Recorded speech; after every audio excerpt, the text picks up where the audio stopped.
Good evening, ladies and gentlemen. It is August the 24th, 2024, and you are here with us for episode 80 of the Wise Guy Sports Show, the 2024 Football-A-Palooza, as it were.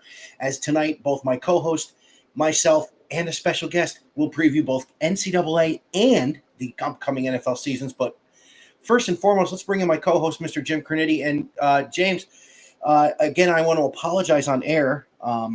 My son decided to get ill last episode we had. Thank you for covering and slamming the door on that one for me there, bud. But when dad duty calls, dad duty calls. Emphasis on duty. No other stuff too. But Jim, I special guest and what? Yeah, that line needed a "I'll be here all week and tip your waitress" line for it too, Jack. And make sure you get the 19th century cocktail. Jesus Christ. So I said special guest. It was supposed to be the Horseman, but unfortunately we only have the Wisey Elite tonight as we bring in Mr. Alex Ruiz from Chicago. Alex, it's been a minute. What's up, brother? What's going on, guys? How are we doing tonight? Doing. It's very, very weird because with this bi-monthly thing, Mike. So possibly could we get back-to-back weeks next week? Well, I will say this: they're in Palm Coast next week, so we will definitely get back-to-back weeks next week. Yeah, I actually forgot to change that, but we'll be bringing that up because you might be seeing a ton of us over the holiday. Oh boy, do people really want that though, Jim? I mean, seriously, you got to give the people what they want. We've taken a few weeks off, Alex. I think we've kind of we will be discussing that analogy later on this evening. Yes, we will. So we said it's the Football-A-Palooza, and of course, with Jim and I being very big into college football with what we grew up with, and of course, Alex is in the middle of Big Ten country. I won't call it that yet, Jim. We have to debut that at a later date or in the next 5 minutes. Let's get to it. Let's get right into the 2024-2025 college football season, and let's talk about what's been going on so far and what we have upcoming. Now, are you doing the video or no? I'm going to play the graphic, but it doesn't really apply because we're gonna talk about how tonight's format's going to alter a little bit differently here. So. Gotcha. But hit the video. It's the three biggest topics in the world of sports from the last week. Get ready for the Wise Guys hat trick.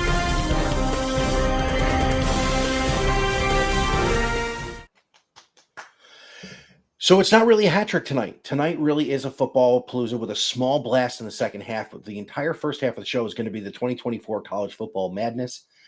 It is the first season of playoff expansion. We finally get an actual playoff, not an invitational in college football. We've had a lot of realignment go on the last, 6 months? And even talk about more coming out earlier today that we'll talk about in the second half. Exactly. So, Jim, Alex, I mean, I'm in SEC country now. My heart will always be in Big Ten country, but I am in SEC country now. Jim and Alex are in, well, we'll say it.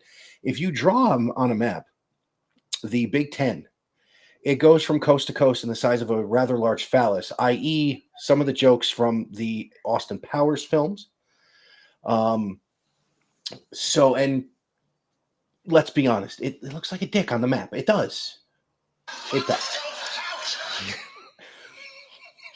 Really? Already? There's plenty more where that came from. We got nearly a month worth of sound bites that we can actually start dropping to make up for lost time. Yes, we can. But I want to start with that last one on there, Jim, and really start with this here. What in the wide world of sports is going on here? As Georgia Tech does something besides run the football 85 times a game and stuns the number 10 team in the country in Dublin as they beat Florida State 24-21. Now, Georgia Tech was a bad team last year who got a gift from Mario Cristobal and Miami by not kneeling on the ball last year, but came out. Listen, they played some good defense today. The offensive line basically pushed around Florida State's D line all afternoon. I watched most of the second half. It was, and if anyone saw it, that might have been one. I mean, if if the final 2 minutes of that game were any indication, we are in for a massive, massive roller coaster this year. I think we're in for a massive roller coaster to begin with, just with all the everything brand new. I mean, we were talking off the air about you and I possibly doing a live reaction episode October 12th. That's a regular season Big Ten game in Eugene, Oregon, between Ohio State and Oregon. Regular season Big Ten, you said Ohio State and Oregon. Alex, I want to go to you. You're more the NFL guy out of the three of us because we kind of stay down the middle. What do you think of the expanded playoff? And are you kind of wondering why the Big Ten goes coast to coast now? No, I have a solid understanding of why the Big Ten goes coast to coast. Does it really make sense? Debatable, I guess you can say.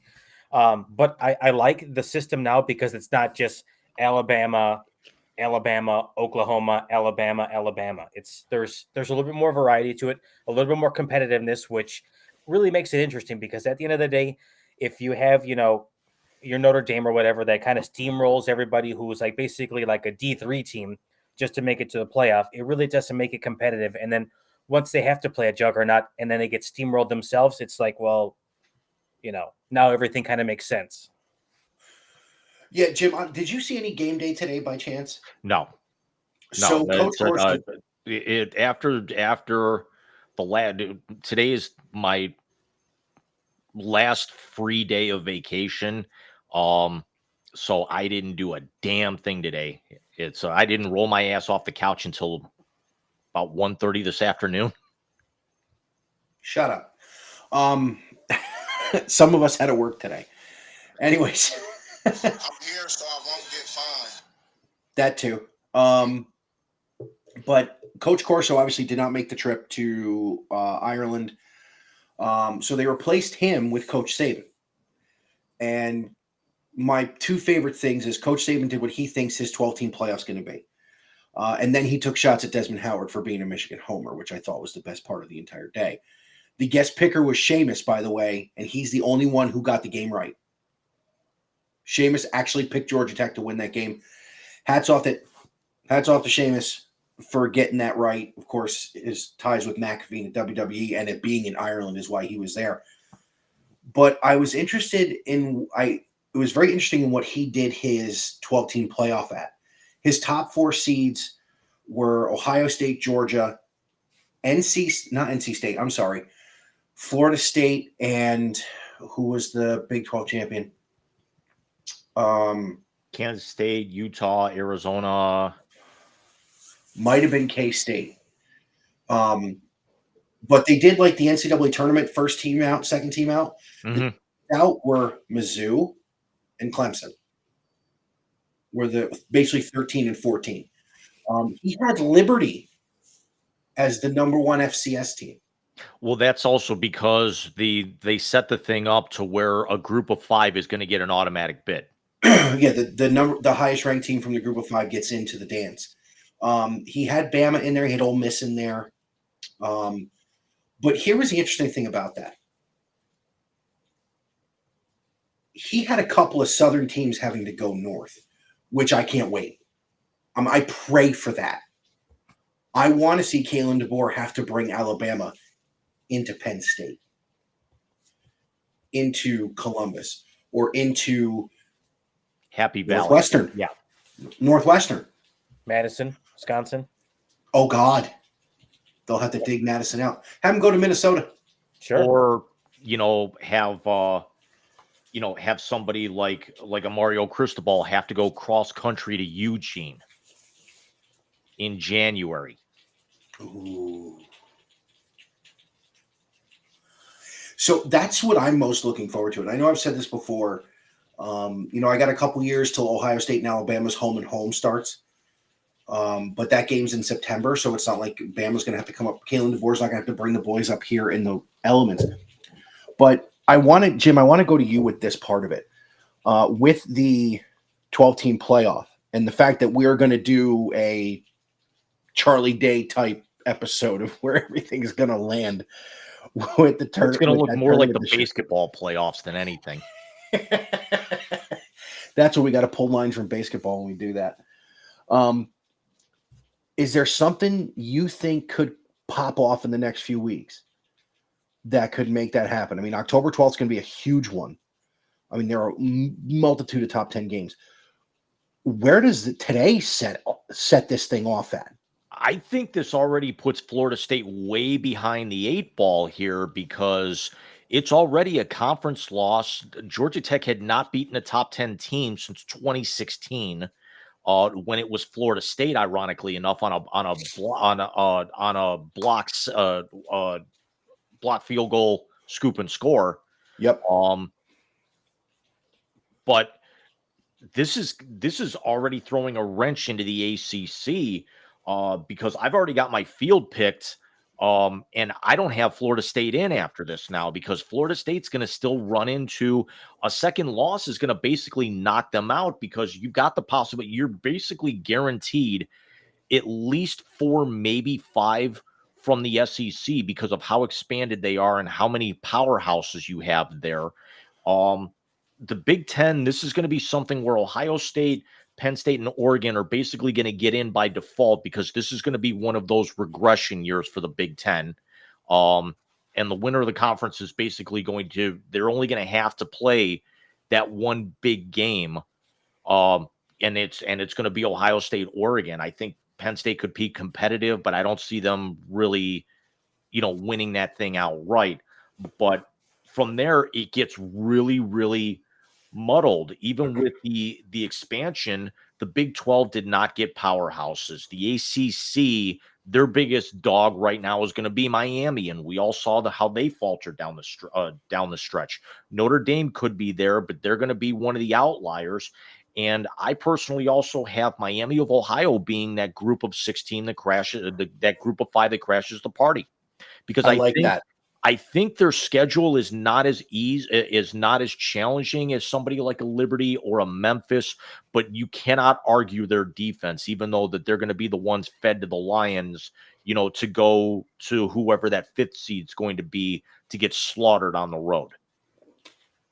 Yeah, but they'll get in. I mean, that's what I think is the big thing, and anything can happen. I mean, come on. How many times do we fit Cinderella for a shoe at 16-1 or 2-4, 2-15 in the big tournament? Yeah, because you get a team to overlook somebody, and that's where you falter. Alex, I want to ask you this part of it. So, with the expanded playoff, now, is there a team that you think can win games that we're not talking about? Is a Northwestern a team that can sneak up on somebody? He's got Coach Prime in there. Is Colorado a team that can make noise in the Big 12, do you think? Is there somebody that we're not talking about already that can make some noise, that can get in this thing? I mean, I've laid a lot of money, not a lot of money, a significant amount of money on Colorado last year. Some games that obviously I reaped the benefits. Other games burned to the core.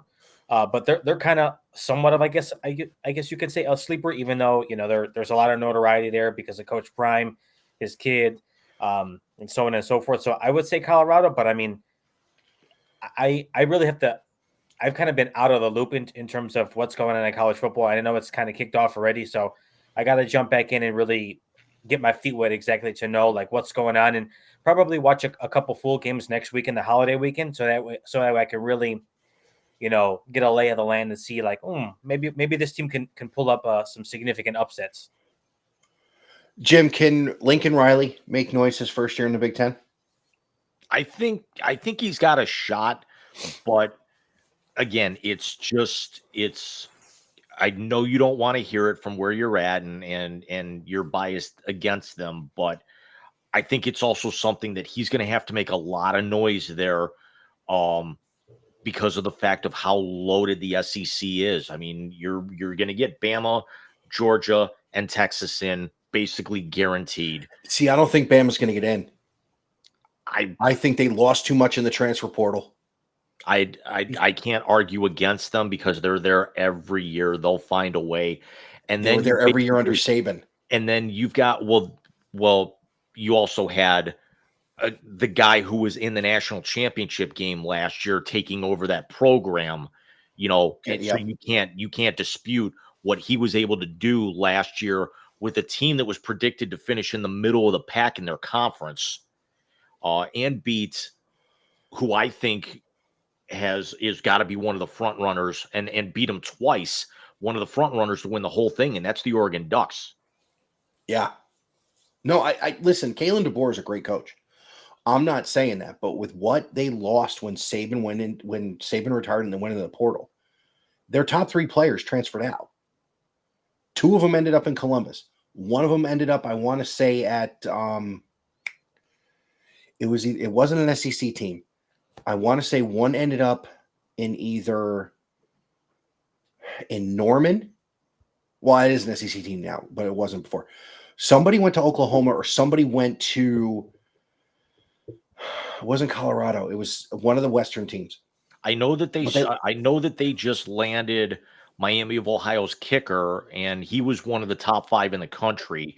And they've got a Heisman finalist in Jalen Milroe at quarterback coming back. That's true. And Milroe's going to be really good. From what I heard, he's a cheat code in the game. Alex, have you played it yet? Me neither. I don't even have it, so. No, that's as soon as I have the extra funds or I get my gift cards from work. I'm kind of pissed I haven't had it yet. I've definitely heard good things about it, but well, they're talking about this is going to lead the way to, first of all, the next generation of games. By the way, Jim, NHL 25 will only be on the next gen systems. Yeah, I saw that. I saw that yesterday, and it's that all 3 of the Hughes boys are on the cover. Yep, and they're talking about adding in some of the extra stuff that is NCAA 25 into all the sports games. So some of the more physics rated stuff, and like they're talking, the show is going to get ridiculously hard.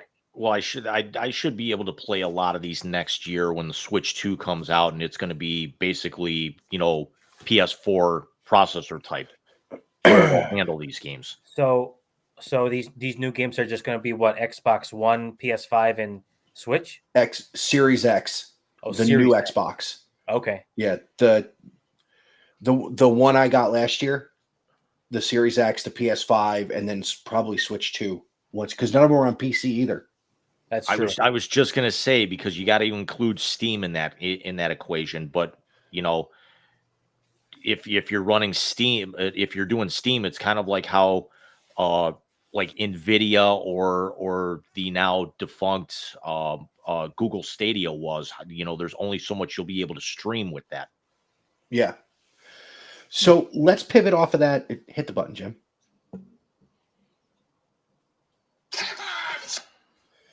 And let's go to the Coach Prime as a cream puff line that Jim is there. And Jim is very biased against Coach Prime. I think we have all known that from anyone who has watched or listened to the show over the last year. But yeah, this is kind of soft. And Jim, why don't you, since you're the journalist in the room, why don't you tell us what happened?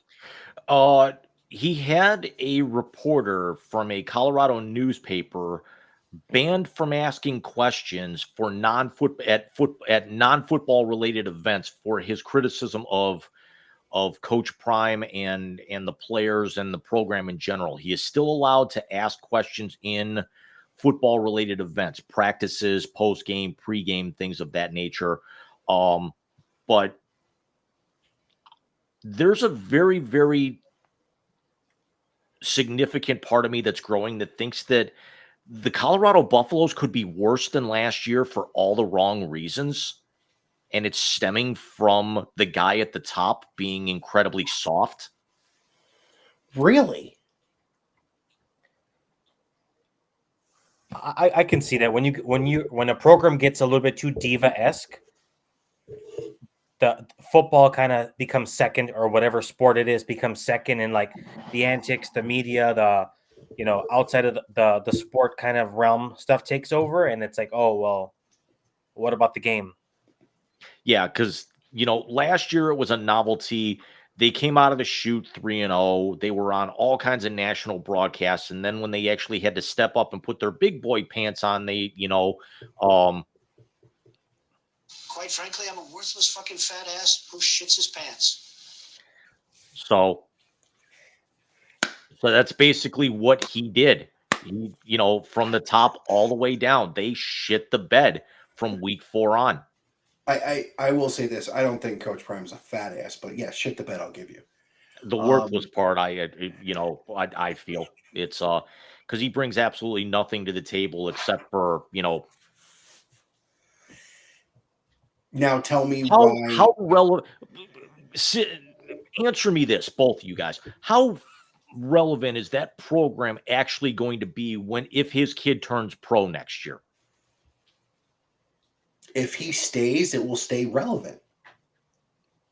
And if he goes, then it's lost. He's not going to go. Exactly. The shine is off. I don't think he goes anymore. All the luster is gone. And I mean, this is not the first time he's did this. He did this with a reporter when he was at Jackson State as well. See, the one with Jackson State, I understood. Because the guy basically built the program with his own money. And the reporter he had banned was basically doing everything he could to disparage, no matter what was going on, the entire program. This is a coach who sat his own kid, the starting quarterback, out of a game because he didn't follow a team rule. This is the same guy who has basically told everyone, you got to earn your spot. Something you don't see anymore. So I give him credit for that. The Diva-esque, yeah, get that shit out of here. You were 4-8, dude. Get rid of it. But having the guys out of non-football, what are you doing? That's almost as bad as Baltimore when they suspended that broadcaster last year for saying they played well for the first time in a long time in Tampa. It just doesn't make any fucking sense. That is a bit cream puff. Like, that's actually not even a bit. That's a lot of cream puff. Like, he's quickly becoming the most unlikable guy in college football, in my opinion. No, that's Dabo Swinney. End of discussion. Yeah, but Dabo's got a national championship. He's got 2 of them, actually. Dabo's still the get the fuck off my lawn old man. He is, but he wins. But and he can actually talk when he's got that. And the fact that, one more year with Cade Klubnik, Clemson could find their way into the playoff, and Coach Prime is still going to be below 500. In arguably, I would say, of the 5 power conferences, you can make an argument. It's only 4.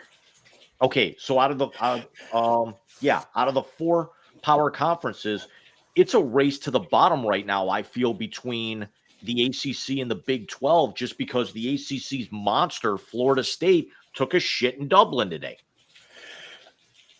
The reason I think he's going to be a little more relevant this year than even last, as far as on-field play goes, is because the Big 12 is weak. You figure you lose your 2 big studs in Texas and Oklahoma to the SEC. You really, who'd they fill in with? Arizona, Utah joined them. Utah's going to be a problem. Arizona State joined them. Arizona State can give some teams some fits, but I think Arizona's on the way up. I don't think last year was a fluke for them. Okay, I could see that. It's going to be interesting as far as the Big 12 goes. Let's get into the Big 10 a little bit more, because there is one team we have not mentioned at all, and that's the defending national champion. Let's be honest. I should have worn the shirt because it would have been more impactful with what's going on. I know Jim doesn't like talking about this because he thinks I'm getting on my high horse, but it happened. Jim Harbaugh was given a 4-year show cause penalty and a 1-year suspension if he ever comes back to the NCAA for recruiting violations during COVID. We haven't even gotten to the Connor Stallion shit, and this dude's gone a year. Speaking of which, did anyone see the Untold documentary on Netflix about Steve McNair? No, I haven't. I do want to watch it. It was fantastic because I want to say the next one coming up is the Connor Stallions, and then the Hope Solo one ends this season. Yeah, I definitely want to watch that. So, Alex, I want to ask you this. Does it shock you the defending champs are not even in any conversation? They're not in anybody's top 12, by the way. at the end of the year. They're ranked number 9 in the preseason poll, though. Yeah, well, preseason polls are as good as the toilet paper you use to wipe your ass. They're not worth anything. It was proven today. Are you shocked they're not being talked about outside of this stuff? I'm not shocked. I mean, I think the program now that Harbaugh's gone is going to kind of go through a little bit of a, I guess, regression, you can say. Not to say that they're going to be irrelevant, but I think they're going to have to certainly fight if they want to have any shot at a playoff spot. But I don't think I think that's wishful thinking. Well, especially since they've got one of the harder schedules in the Big Ten this year. They do play Texas this year. Of course, as much as it hasn't gone the way I've wanted it to for the last 3 years, that's a rivalry game to end all rivalry games at the end of November. You have a Penn State game, you have a Michigan State game, which can turn on a dime any year.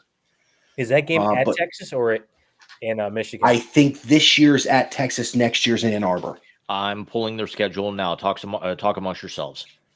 Are you giving us a topic? A pea is neither a pea nor a nut. The Branch Davidians were neither Branch nor Davidians. Discuss. Jesus Christ, Jim. Hey, Alex, you see Deadpool? I did. Just speechless. My daughter went opening night. Okay. And I haven't seen it yet. And I think with everything I got going on, I'm probably going to wait till it's on Disney Plus. Sure. But with all the spoilers people are putting up. Michigan's schedule, they will host Texas at the Big House on September 7th. They will host USC on September 21st. They will host Michigan State on October 26th. They will host the Ducks on November 2nd. So their only massive competitive game will be in Columbus at the end of the season. Okay. But still, those are still massive games. And Quinn Ewers, and that's good weather for Texas to go up there. I think with what Dan Lanning is doing, they can play in November in Michigan. Because he's built a line and he's built a running game. USC, I think Lincoln Riley's going to get his ass handed to him. He hasn't met a team he can't play defense. I think of all the transitions in terms of teams that went here or there. I think USC is going to have the hardest adjustment period. I think Washington naturally is going to take a step back with losing, 2 All-Americans and their head coach. So they're going to regress. They'll still make a bowl this year. I think Oregon is a Final Four team, if not playing in the national championship game. I think Oklahoma is going to be fine. I think Texas is going to be a possible Final Four team, but I do not like the chances of USC. I'm going to say this and call it right now. Texas is going to play Georgia for the SEC championship. And you'd be pretty hard-pressed to disagree with that. And I think the Big Ten is a rematch of October 12th. Bucks and Ducks in Indianapolis in December. Unless Penn State nips the Bucks. Because Penn State has the capability of playing with Ohio State, and if they have a tiebreaker. That's true. Because I'll actually say we talked about it at length at the end of last season. I think Big Ten championship or not, I think if the Buckeyes do not make the Final Four, I think Ryan Day's out. Because that's going to be no Big Ten championships in 4 years and shitting the bed in the playoff when he had national championship caliber teams. Dude, each of these last few years. You cannot say he shit the bed when you have the 2 worst calls in the history of the playoff on that team. You cannot do that. That dude took 4 steps. Don't even.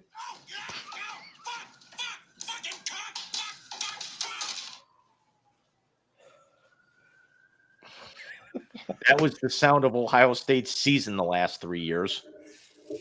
No, that was the sound of me screaming at the end of Ohio State season the last 3 years. Oh, you mean?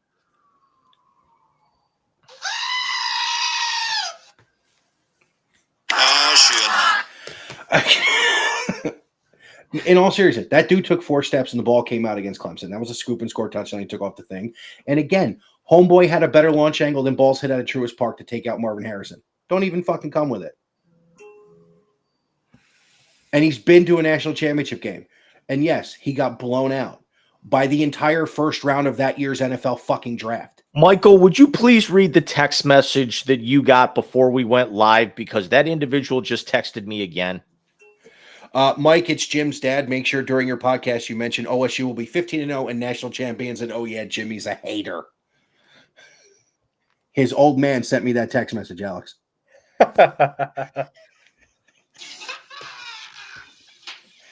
And the big Chuck and Little John laugh.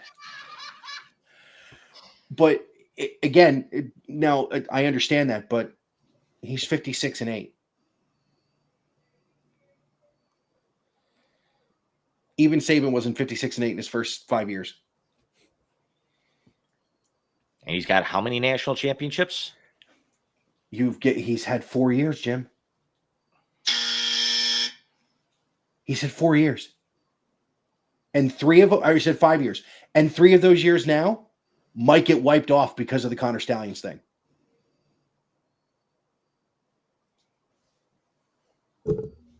Your cat's making an appearance. He's contractually Obligated. Oliver. Anyways, if you had to do a quick prediction of the top 4, Jim, that get in, so it's the 4 best conference champions. Are we going chalk here? Are we going Georgia, winner of the Big Ten, Texas, not Texas, winner of the ACC, and then winner of the Big 12? Who do you think are going to be the ACC and the Big 12 guys? ACC right now, I got to put stock in Miami. Okay. Although NC State could be impressive enough as well. And, that's who. Hold on. That's who. That was one of the at-large teams that Saban had was NC State. They could definitely crash a party. I don't know, but I don't see the ACC being strong enough, just like last year, to be able to get in. Now, granted, had Jordan Daniels, not gotten hurt down the stretch, they absolutely would have been in. If that would have been this year, you could have made an argument that they could have been a 5 or a 6 seed. But the Big 12, there's part of me that actually thinks that Utah is going to win that conference. Me too. Because Utah is always very strong. They lost their 2 biggest guns naturally in Texas and Oklahoma. So I think Utah sneaks in there, possibly gets a 5 seed, maybe gets a 4. But I got to think Alabama, Texas, Georgia, 2 of those 3 are going to get buys. And I got to think they can't. It's conference champions get buys only. So those 3 are in the same conference. Only one of those 3 is getting a bye. I could see Notre Dame as a top 4. Notre Dame's going to get in. Notre Dame can't be a top 4. That's the beauty of this thing. It's got to be a conference champion to be a top 4. Which is ridiculous that if Notre Dame runs disagree.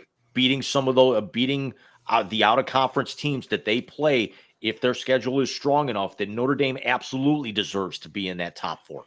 But they play an ACC schedule. Just put the fucking flag on like you do for every other goddamn sport. Well, I could see a scenario where if Notre Dame possibly runs a table, has a 1 loss, and plays a predominant ACC schedule, I could see where the committee would actually make an instant adjustment and put them in the top 4 and leave an ACC team out in the, into that first round hosting. They would have to rewrite the entire playoff, because that's the whole thing John was saying when we dissected it when it first came out. The top 4 seeds will be the top 4 conference champions. So your Power 4 champions are going to be the top 4. The winner of the Big Ten is getting a bye. The winner of the ACC is getting a bye. The winner of the Big 12 is getting a bye. And the winner of the SEC is getting a bye. Yes, Oliver. Jerk. If Notre Dame finishes 12-1 in the regular season, naturally doesn't play a conference champion, and Miami is 7-5, or 8-4, something like that, and Utah wins the wins the Big 12 with 9, maybe 10 wins at best, you're going to tell me that the committee's not going to automatically put Notre Dame with a better strength of schedule and a better record in there and leave those teams to host first-round games instead? Top 4 conference champions. This is also the playoff committee that is basically, they left out an undefeated team that had a third-string quarterback. Jim, I'm just telling you what the rules say on what the new process is. It is a top 4 conference champion. So your AC, so out of the 4 conferences, your ACC champion, SEC, Big 12, Big 10 are all going to get buys. But it's a top 4 champions. So now that means Notre Dame in that scenario would be the 5 seed. You're probably talking about, you're filling in the loser of the SEC at 6, the loser of the Big 10 at 7, the loser of the Big 12 at 9 or 10, the loser of the ACC at 11. And I personally think if a FCS group of 5 team runs the table, they ought to be the 6th seed. That's an undefeated season. But you're not going to see it. They're going to be the 12. So you could possibly get Notre Dame, who doesn't play in a conference, who doesn't have a championship, to get into said playoff, hosting a team that ran the table and won their conference, and they get a home game. Alex is shaking his head. I'd love to get your thoughts on this, buddy. Yeah. I mean, I see both perspectives right there, but I'm just curious to kind of see how this ultimately plays out, because it's something that we've not seen before, not experienced. So I mean, and by all means, like, I don't have a lot of stake in the game, but one thing I can firmly say here in Illinois and Chicago, I despise Notre Dame with all the might that I have. So. Who do you hate more, Notre Dame or the White Sox? Oh no, that there's one team in there that stands far. I'm here so I won't get fined. Yeah, exactly. Yeah, that's really how it feels. Jim, I told you the last country he said they ought to go to, right? Yeah. Here's the one thing. Here's the elephant in the room that we're not really thinking about, and it's a little bit more extreme. We now have got realignment out the ass. We've got the expanded playoff that we finally were hoping for. We've got some structure for it. Could it also be that something that this whole thing blows up in their face because it's just more of the same blue blood garbage? If it shakes out a certain way where they're turning off, unless you're in one of the markets or follow one of these blue bloods that's going to finish in the top 5 or 6, that it totally puts a horrific taste in everybody's mouth as a college football fan? No, because you're going to have less opt-outs. Your top teams are not going to have opt-outs like that. You're not going to see a team like Florida State, who should have been in the playoff last year, get a marquee bowl matchup with Georgia and have half the team opt out because they don't give a shit, or they're getting ready for the draft. With the way the NFL draft is going to have to go now, because of how late in the year the college football season is going to go. Remember, the national championship game is the day after the AFC and NFC championship games. It goes that late now? Yeah, the national championship game for college football is the Monday night after championship Sunday in the NFL. That is pretty late then. So, well, because you figure if you're not a top 4, you got to win 3 games to win a title. Right. You got to win 4 games. First round, yeah, you got to win 4 games to win a title in this thing. Which is why winning your conference and being one of the top 4 is where you want to be. But you're going to have less opt-outs. You're going to have more teams in it. I mean, the second place team in the SEC, the old SEC West, because there are no more divisions, neither SEC or Big Ten, they knew they were getting an okay bowl game. Well, now they got a shot at a title. So immediately you have more teams that are going to be in it automatically. It's kind of like when MLB expanded the playoffs. None of the purists liked it. But here I am tonight holding on for dear life in a wild card race that if this was 5 years ago, it don't fucking matter. My team is done. Because they don't have a chance in the division and the wild card is long gone. But they got a shot to get in this year. So like Ole Miss, for the first time in forever, will be a nationally watched team. You're going to have teams like Mizzou, Jim, is going to have a shot at getting into this playoff. You're going to have teams like Georgia Tech has a marquee win on their schedule. Georgia Tech has got a pretty decent squad this year, and I wouldn't be the least bit surprised. Georgia Tech made a lot of noise in the ACC off of this momentum now. But that's what I'm saying. But now they have a top 10 win. That when you go in and you talk resumes for teams that don't win conference championships, Georgia Tech's are already going to be, if they play well the rest of the year, are going to be in the conversation. When have we ever thought of Georgia Tech in the conversation for a national title in football? Not even when Megatron was there. You got to go back to what, 80, like 79 or 81 or somewhere in there? 89 they won. So it was a long time ago. You're going to see teams like, I'll say it, Penn State has a legit shot to get into the playoff for the first time in how long? Even when they won the Big Ten, they didn't get in the playoff. Alex, let me pose this question to you while we're talking about Penn State and you being, you and I being in this part of the country. Is this a make or break year for James Franklin? Is James Franklin on the hot seat if they don't get in the playoff this year? I think it behooves him to win or to at least make have a winning record. But I think they'll give him one more year if things don't turn out as everybody wished it to turn out. I personally, I mean, what are you guys' thoughts? Mike?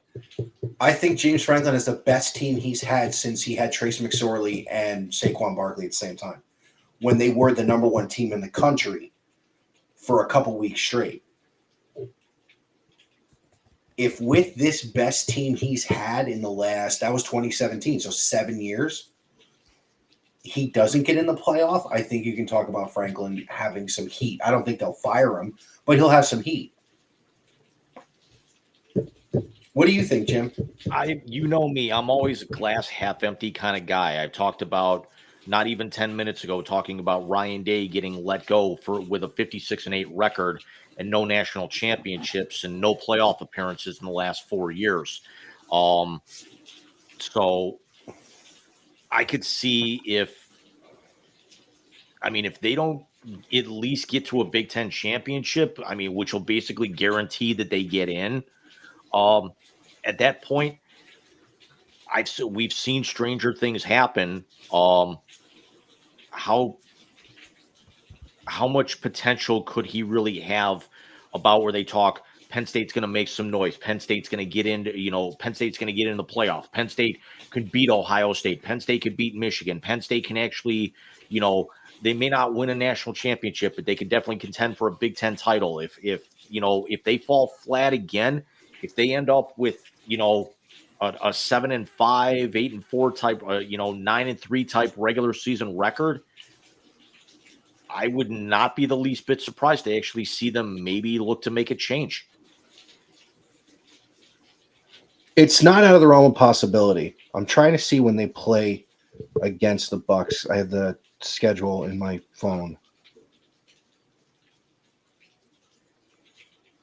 I got it.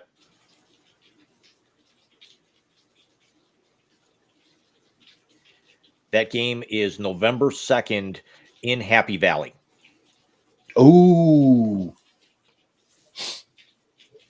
and that won't be the whiteout. And Penn State has a very favorable schedule. They Yeah, they do. They host Illinois, UCLA. Then the very next week, go on the road to USC, at Wisconsin, home to the Buckeyes, home to Washington, and then finish up at Purdue, at Minnesota, home to Maryland. I mean, realistically, after that Ohio State game, there's a 4-0 possibility to end that season. USC on, I think as a Bruin fan, it pains me to say, I think Penn State mops the floor with UCLA.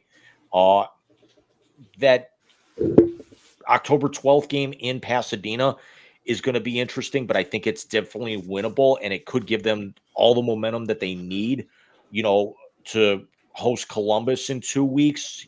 Them going on the road to Camp Randall in Wisconsin is going to be, interesting right after that USC game, but they've got enough, I don't want to say openness with their schedule to where they can make a run, have the momentum, and then, we're looking at Ohio State possibly looking, gripping a little bit if they lose that game in Eugene, to where Penn State's carrying all the momentum and Ohio State could be maybe kind of, gripping the wheel a little too tight, to where Penn State can knock off the Buckeyes and dramatically make a run, and we could get Lions and Ducks in that Big Ten title game. Oh, absolutely. Especially I keep forgetting that the year that the Wolverines come to Columbus, we go to Michigan State and Happy Valley. That's huge. Especially that's the latest that game's been in a while. I want to say that's normally an October game, right, Jim? Yes. Won't be on ESPN though. Yeah, Alex, you do know that ESPN is locked out of the Big Ten, right? I did know that. Yep. And they're going to 2 or 3 games at Big Ten sites that they won't have any broadcast rights to. So what are they going to do? Radio or what? They're going to do game day. And then they're going to go, and now you can watch Vandy and whoever on ESPN. You're like, what the fuck? That's pretty stupid that they're going to make those guys travel just to do the pregame show, and then, all right, thanks Go somewhere everybody. else. Yeah. Yeah. Go to Peacock. I just find it funny that they have no presence media-wise in the 3 biggest markets in the country now for college football. Rutgers is in New York City. They always do good ratings because they see all the good teams come to beat the shit out of Rutgers. I went to an Ohio State Rutgers game, dude. Trust me, that's why people go to those fucking games. Like a 56-3 game, right? We left at 49-0. It's the only justifiable reason to ever go to the state of New Jersey. Pizza's good too. I stand by my statement. Nothing good ever comes out of New Jersey. Hold on. I'm trying to think if there's anything. No, you're right. Anyway, yeah, so they got New York City, obviously Chicago, and now they've got LA. And ESPN wants to play the ratings game. I'm going to say it even though I'm down here with these fucking rednecks that I live near. Hey, speaking of where I live, Jim, your boy Wainwright's doing a concert down here at his old stomping grounds at Sea Island, right by where we were when we went to the beach. I saw that. Wainwright's from Brunswick. Adam Wainwright? Yep. His band's doing a show over on St. Simon's, where I sent you the video from on the beach. Yeah. He's actually from St. Simon's Island. He went to Glen Academy. He's from this side. Okay. So while we got a couple of minutes here before halftime, let's actually talk a little Heisman here. I've got the in no particular order, I've got the top 5 odds makers. They're all quarterbacks, and I'd like to kind of get your guys' opinion on them.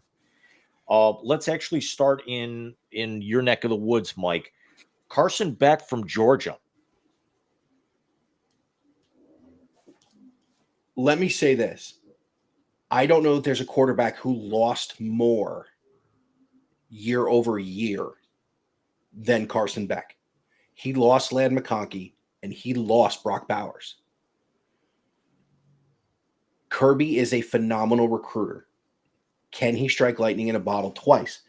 Because Stetson Bennett won with those guys. Ladd McConkey, when Carson Beck had a good year. I think he's the favorite going into the year. They do have a big test in Clemson in week 1. Let's see how they manage that, but I like him. Isn't that neutral site, though? I think it's in Atlanta. It's not a neutral fucking site.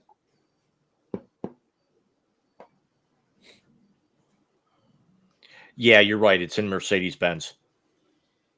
It's not a neutral site. Second name, and I'll throw this out to both of you guys. Quinn Ewers from Texas. That's personally my choice. That'll piss me off. Jalen Milroe from Alabama. Because ESPN does the broadcast of not only his team most of the time, but of the Heisman presentation, Jalen Milroe is the inside favorite.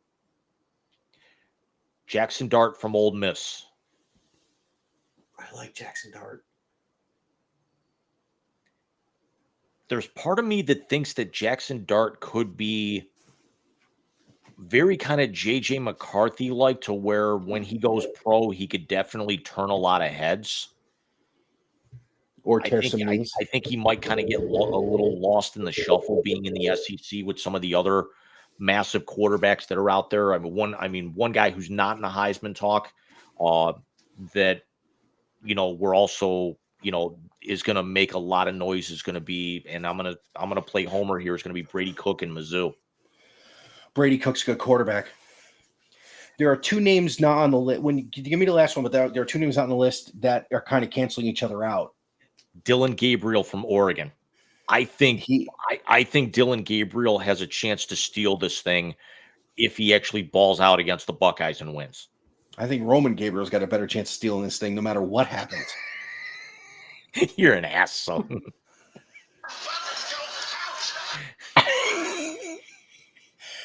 There are two names not on that list that would have been had they not been in the same backfield, and that's Quinshon Judkins and Travion Henderson. The kid who Judkins was the best running back in the SEC. He goes to Columbus, and Henderson stays, which is why Ohio State's got so much pub for their offense right now, is because, yes, Will Howard is the quarterback, but they have the best running back room in the country. These two dudes are going to take carries from each other, and they're going to cancel each other out, or else a running back would be in this top 5. Don't even be a douchebag. You know I'm right. Homerism aside.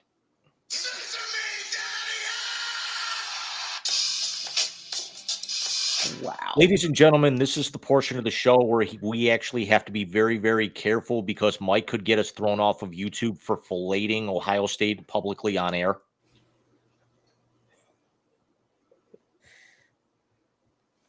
Emotional damage. Now, Jim, top running back in the SEC, if he's not getting carries taken from him, is he in the top 5?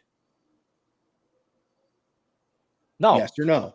No. You're so full of shit. Jim, last running back to win the Heisman Trophy was from what conference? Doesn't matter. It's a quarterback's award anymore. Answer the question.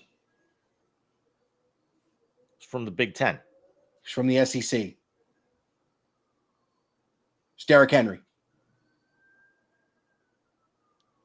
The last running back before him was from the SEC. Do you see where I'm going with this? The only time a non-quarterback gets any pub in this award is a wide receiver who goes ape shit and puts up numbers with shit quarterbacks, or a running back from the SEC. The last running back from the Big Ten to win it, I think, was Ron fucking Dane. Alex was like 4.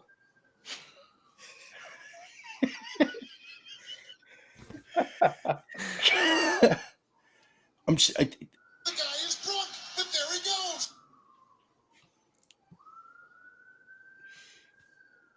You have to stop the Q-tip when there's resistance. Do you see people are going to jail for him, by the way? 5 Yes. arrests have been Yes, made. I had to sit back and think about it. Yes. That's crazy. All right, so before Jim and I try and kill each other, what do you say we go to halftime and we hit the NFL so Alex is in on this a little bit more than he was for the college conversation? Hey, listen, man, I will be alien to a lot of the NFL conversation because I just don't give a fuck. No biggie. No biggie. So what do you think, Jim? 8 minutes?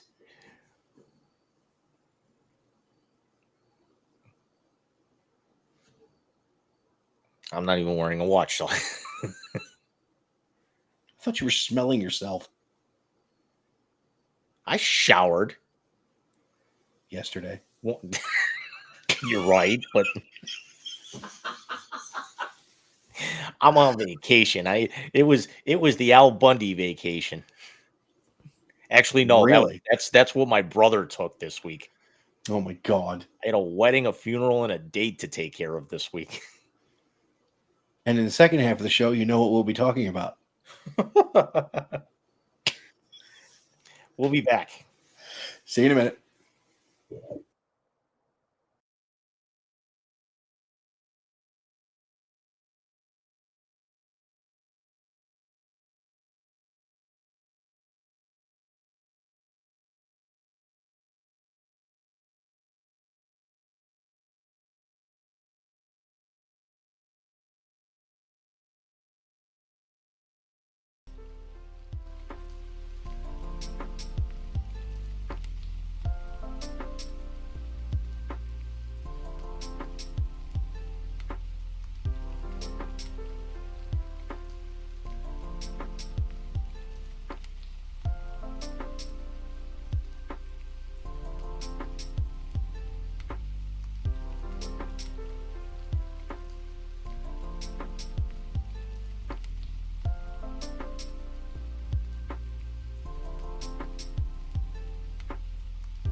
You're muted.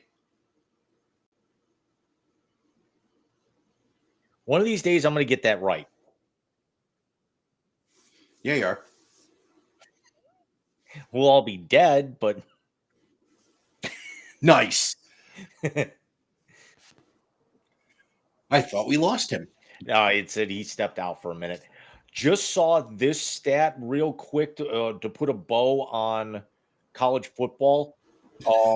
Dating back to 2002, when Week 0 became a thing, no ranked team had ever lost, and Florida State just became the first. Yeah, how many times have Week 0 ranked teams played anybody fucking good? I mean, we've seen it before, but the thing I just sent you, Mike, that it's official. Florida State will not repeat history about being an undefeated team left out of the playoff. Like I told you in the chat, that's fucked. Tell me when I'm telling lies. I didn't say you were telling lies. I just said that's fucked.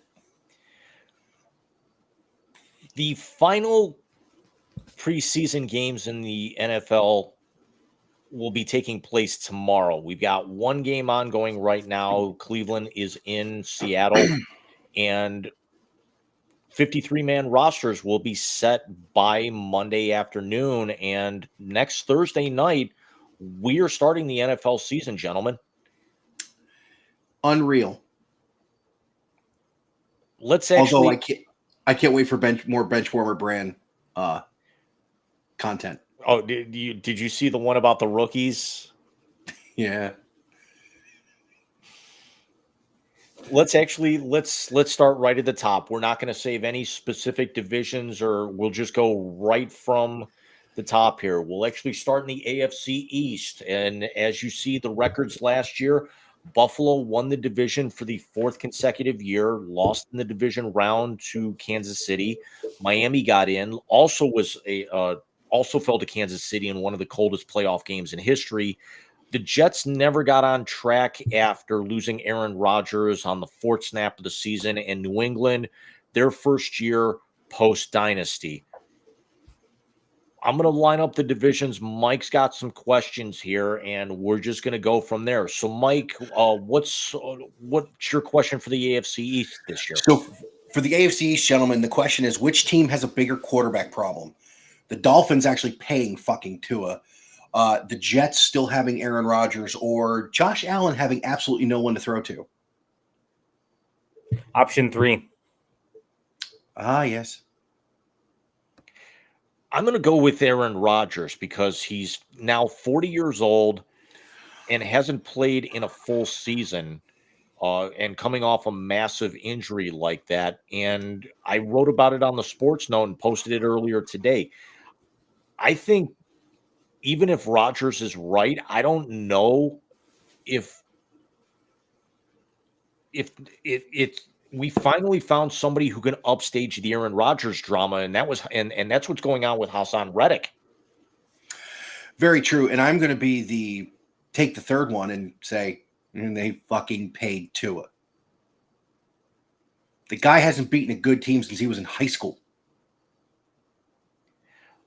But let's pose the other side of that equation now. With the way that they're constructed, paying Tua or not, Miami's going to be a playoff team.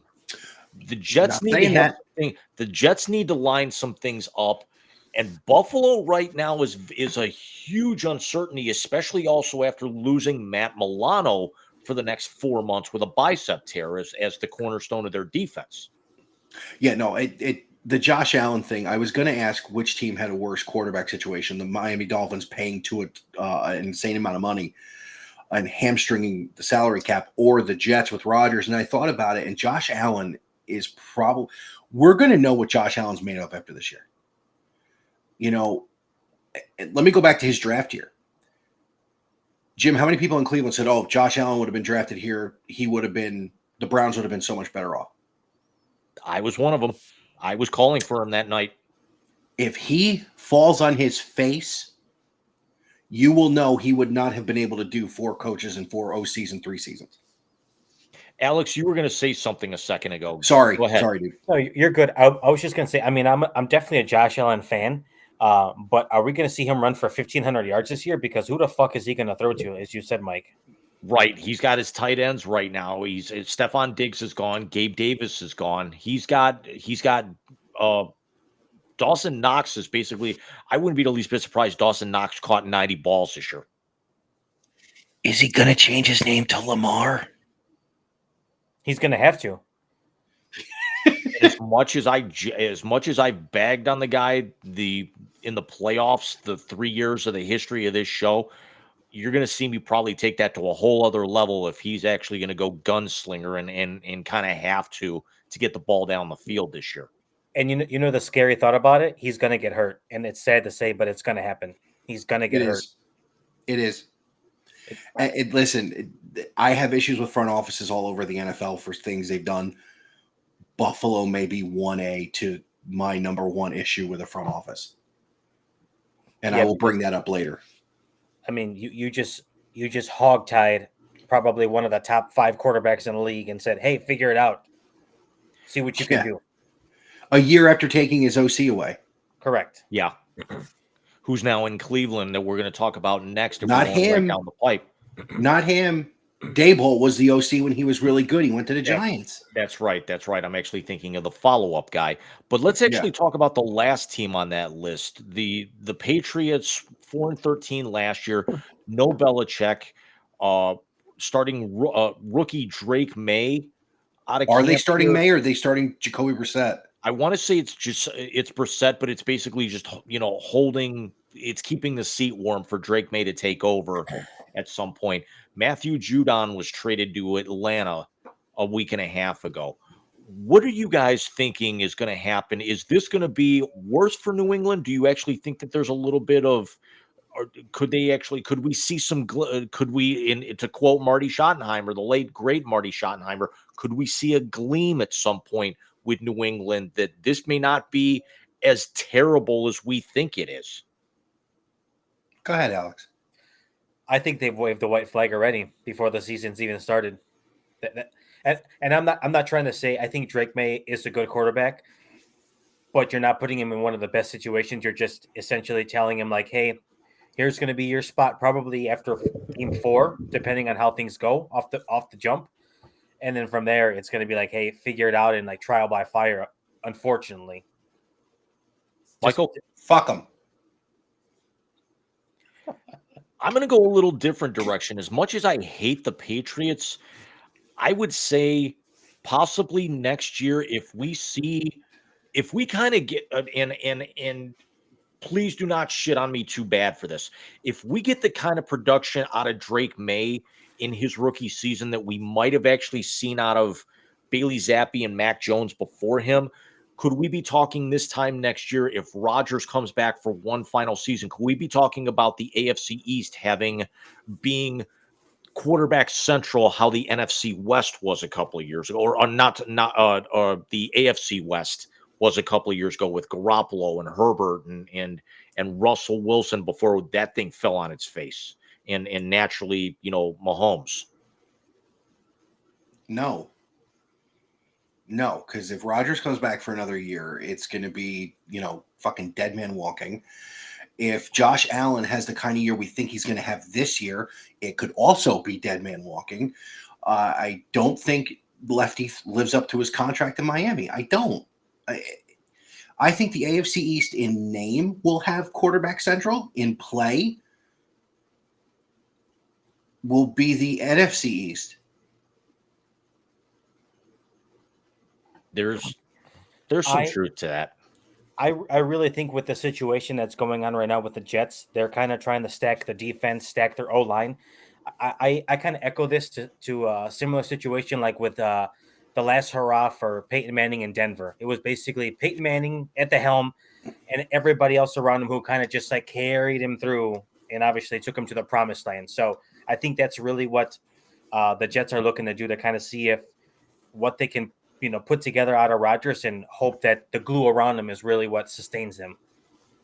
I got to see for Mike growing up a Jets fan and everything, it's one or the other with them. Is that either they're going to break that record-long playoff drought and drive ratings through the roof, or this is going to absolutely implode, and you could actually see Rodgers gone after this year for good. That's exactly what it is. It's a flip of the coin. Because is he just signed through this year? I think it's this year or next year. He's there next year too, potentially? Yeah. Okay. Because the Jets are going to jet. Well, I also brought this up in the sports note when I talked about Hassan Reddick, is that because now the twist with this, that he's being fined $50,000 a day under the terms of the CBA by the organization for every day he's holding out. He's looking for between 26 and 28 million in a contract extension. The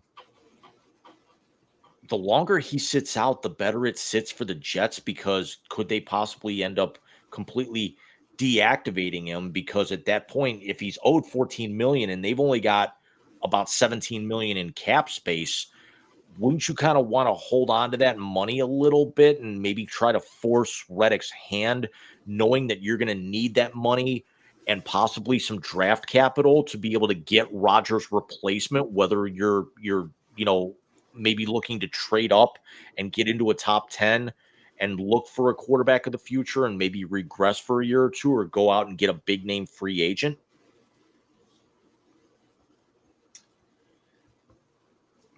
If I had to guess what Joe Douglas is going to do, and it's probably not going to be him doing it if this happens this way, I would trade Hassan Reddick, and I would get the most I could for him. Get that money off and tell whatever team you take that takes him, I'm not paying a single dime of his fucking contract. So you take him and you take the money, and I get back a 2 and a 3. Because good riddance. Because here's the impasse right now, is that when they traded in when the deal went down, it's a conditional third where he's got to play 67.5% of the snaps and have 10 sacks. And it's a third, but if he meets those bonuses, it turns into a 2026 second. Aaron Rodgers looked up the contract. He's under contract for 17.6 million this year, 23.5 next year, and then he's a UFA in 2026. Jeez. He's a rocking chair in 2026. Which he'll be 43 years old by then. Yeah, I don't see how this works out well for the Jets, unfortunately. When does it ever work out well for the Jets? Butt fumble.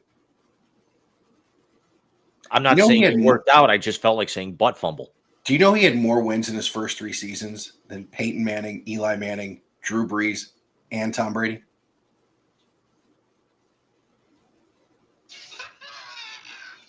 I'm just telling you. Anus.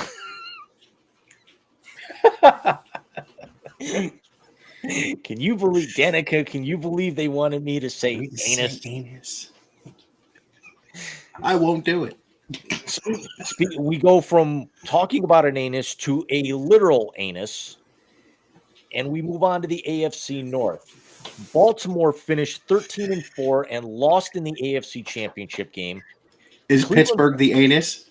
The Cleveland Browns found lightning in a bottle after losing their starting quarterback in Week 5, rode 5 different starting quarterbacks to an 11-6 record, and at one point were still in the conversation to getting the number 1 seed in the AFC. Pittsburgh, again, backs their way into the playoffs at 10-7, and Cincinnati finishes 9-8, making this the only division where all 4 teams finished above 500. Mike, the question of the night. Which AFC North quarterback is under the most pressure? And if it's not Bill Cosby, I want a good reason as to why. Alex? It's got to be Bill Cosby. Where's the pudding?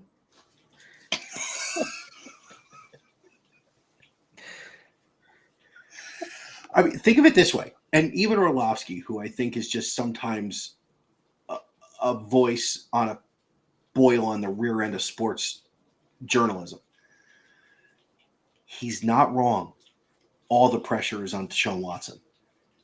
You have not earned a single solitary masseuse tip dime of this fucking contract. You have one of, if not the best roster around you in the NFL.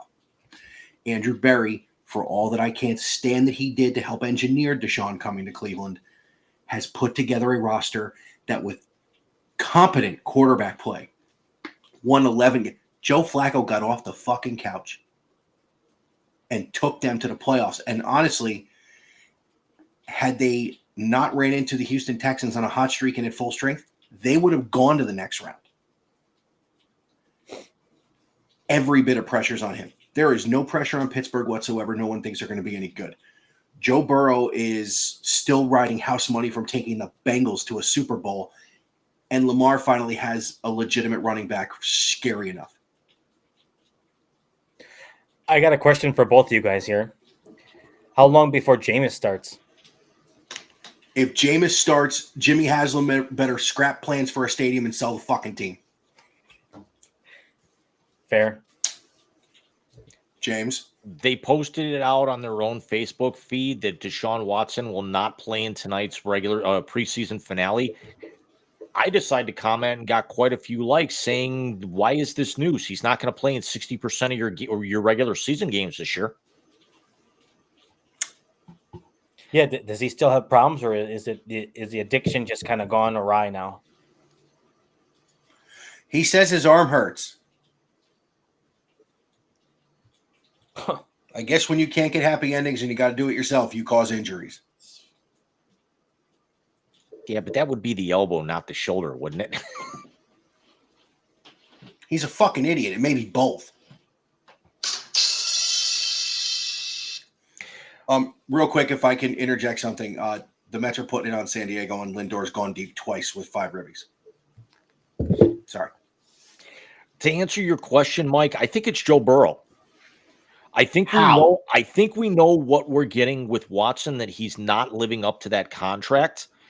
So I think Pittsburgh is a fucking shit show. I think we know Russell Wilson is through. From everything that I've also heard, I think Justin Fields it's his last shot at this particular point, because they said he's actually somehow looked worse than what he did in Chicago. Lamar's going to be Lamar. Lamar's going to get his. Problem is Lamar cannot win the big one, and I think as long as Mahomes is still there, that's not going to change, especially with the crop that's coming up. Burrow has not played a full season since the Super Bowl. Yes, he's playing with house money, but the problem is he got a massive contract as well.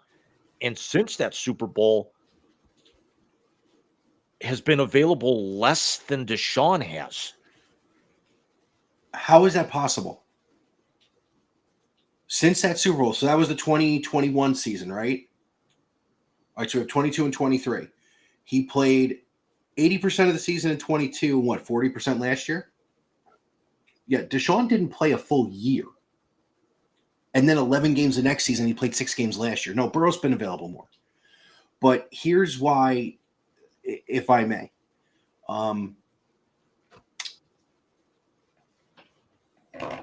If Burrow plays like who the hairstyle's like, it's going to get ugly in that division. And the Browns will finish 4th. Have you seen Joe Burrow recently, Alex? I have. It's either Cody Rhodes or Slim Shady. We haven't decided which one we're going with. Slim Shady, 100%. It's Slim Shady. Yeah, yeah. It's and if Joe Shiesty comes out and plays like Joe Shiesty can play, Jim, we're talking about the 11-6 being in Cincinnati, maybe even 12-5. I think Baltimore wins 14 games. I think Baltimore slides back a little bit and maybe 10 or 11. I've seen some people that think that Baltimore could miss the playoffs altogether. Then they're stupid. You're giving him an actual running back. I was going to say, then who's on the backside of his career? You're telling me he's better? He's not better than Gus Edwards? Or I can't find a fucking knee ligament, J.K. Dobbins? Or you want me to keep going? Name the last Baltimore running back who actually supported Lamar enough in his first 6 seasons. Baltimore is a graveyard for running backs. They're not built like the closest thing to the T-1000 we've ever fucking seen in a human. Ask Josh Norman. This was the best division in football this year. I think there's a part of me that thinks that this division takes a massive step back. I'm not saying it's going to be as bad as the NFC South was, but I don't see Baltimore winning 13. Cleveland has they've got a starting quarterback coming off a massive reconstructive injury to his throwing shoulder. Their all-pro running back somehow, some way is going to play in the first, after maybe he starts the season on the PUP list where he misses 4 games after basically Theismanning his knee. Pittsburgh is going to back their way in with 2 guys who basically, between the 2 of them can't find a cohesive sentence to call signals. And then a guy who actually decided to try and play through an injury and cost his team the playoffs last year. So it's the AFC North every year, is what you're saying. Here's the difference. You ready? For the first time since Bernie Kosar was the quarterback, the Cleveland Browns have to play a top 5 schedule. It's been 25 years since that team came back. They've never played better than the 3rd place schedule, Jim. They are boned. Go ahead. I was just gonna say I know that there's rumblings that there's a little bit of a diva situation in Cincinnati right now because I guess Jamar Chase is not happy that Justin Jefferson got like a max contract, so now he's like, I don't know, debating on sitting out, or just kind of throwing a hissy fit over there in Cincy that he wants a new deal or like to get restructured, I guess. And to my knowledge, that hasn't gotten amended yet. So. But here's the difference between JJ and the situation in Cincinnati. JJ's catching passes from Sam Darnold. Correct. And the difference. This guy played the Super Bowl his rookie year. I was going to say the difference between that and the Hassan Reddick thing is that Cincinnati's got the talent to be able to win with or without him. Reddick. The Jets are an enigma right now. Cincinnati's got the talent. It's just staying healthy enough. The Jets are a wild card right now because a lot of their talent is quite honestly over the hill, especially the guy under center, the most important piece of that puzzle. If I may, the Jets have been an enigma since January of 1969. No lies told, Alex. Speaking of enigmas, we move on to the AFC South now. We see the Houston Texans went from a 2-13 season, a 2-14 season, the first year going to the expanded, and then win the division over Jacksonville and Indianapolis, who caught fire down the stretch. Tennessee takes a massive step back, going 6-11. Michael, the question, please. Is the AFC South CJ Stroud's division to lose? And is Sunshine really worth all that money?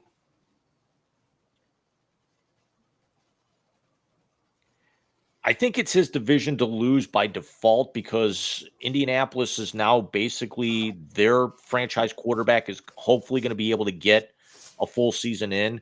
We know what Jacksonville is. We know that this is a rebuild with Tennessee, although there's a lot of promise there.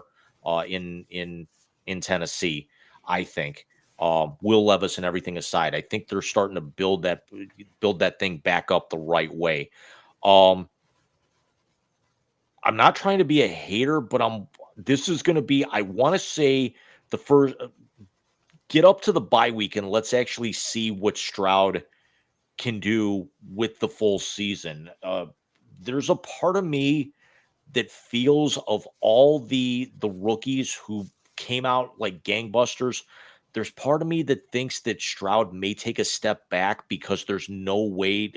I just have this feeling that I don't think he can live up to how great he was last year. Now, will he take a step back in the media's eyes or his actual play? Both, I think. Okay.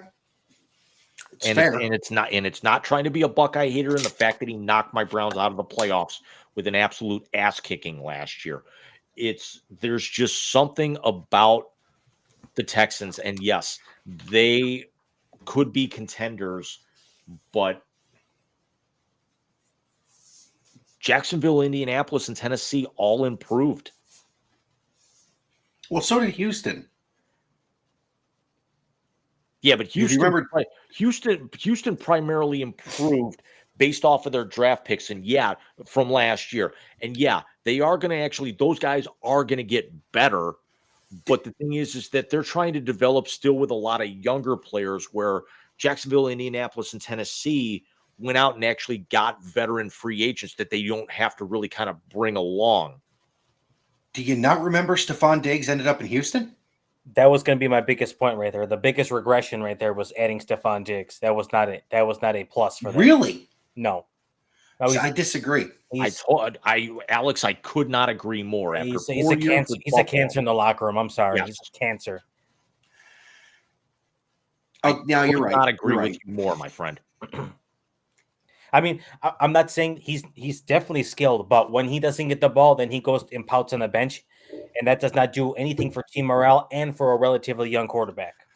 Well, let me ask this question, because he didn't do that in Minnesota because Thielen was good. Do you think part of it is, at least in Buffalo, is Josh Allen was throwing the ball to guys who weren't as good as Stephon Diggs and couldn't make plays? Whereas now we see Tank Dell as a good receiver. We see the other guys, especially Dalton Schultz at tight end. And I mean, CJ can put the ball in the breadbasket from 60 yards away. And you got Nico Collins as well too, who can go get him as well. So yes, I mean, as far as I'm concerned, you added a Stephon Diggs, but he's option 3 for me on that roster. Even at option 3, I think they're going to throw the ball enough because they're other than Cam Akers destroying people because he was the big running back they added. I can see him being a third option that catches 65 balls, 70 balls. When he was in Minnesota, Thielen was the man. He goes to Buffalo, he becomes the man. We see how he reacted and did not live up to that potential, I thought, under Josh Allen, who was an elite quarterback. And now you've got an up-and-comer who could be there. Naturally, I still think he's got the potential to be a top 5 receiver in the league. But the more focus gets put on him, we actually see really what Stephon Diggs is made of. And this is why I completely agree with Alex. I think the more that he reads his own press clippings, the bigger of a cancer he gets. Whereas you want to give it to the bye week to see what CJ's like, I want to give it to the bye week to see what he's like. Because I have a feeling that a lot of his issue in Buffalo was Josh Allen's decision-making. And, Jim, you have said Josh Allen's decision-making the last 2 to 3 years especially has been from either A, horrific, to B, Brett Favre-esque. So let's see. It was just a lot of forced plays, and it turned into picks, turnovers, which doesn't help anybody. Chucky, no. And ironically enough, the guy who we were just talking about 30 seconds ago is the reason why Buffalo was not in the Super Bowl. Allen had Diggs wide open underneath to where they could have kicked a much, much shorter field goal in that game against Kansas City. And he decides to actually gunsling it and try and find Gabe Davis in the middle of the end zone and throws it into triple coverage. But that's what I'm saying. Was Diggs' issue character, or was Diggs' issue his idiot quarterback? I would definitely say a lot more column B than column A, but you got to factor in column A. I do. I agree with you. But remember, you didn't hear him running his mouth when Case Keenum was at the helm in Minnesota.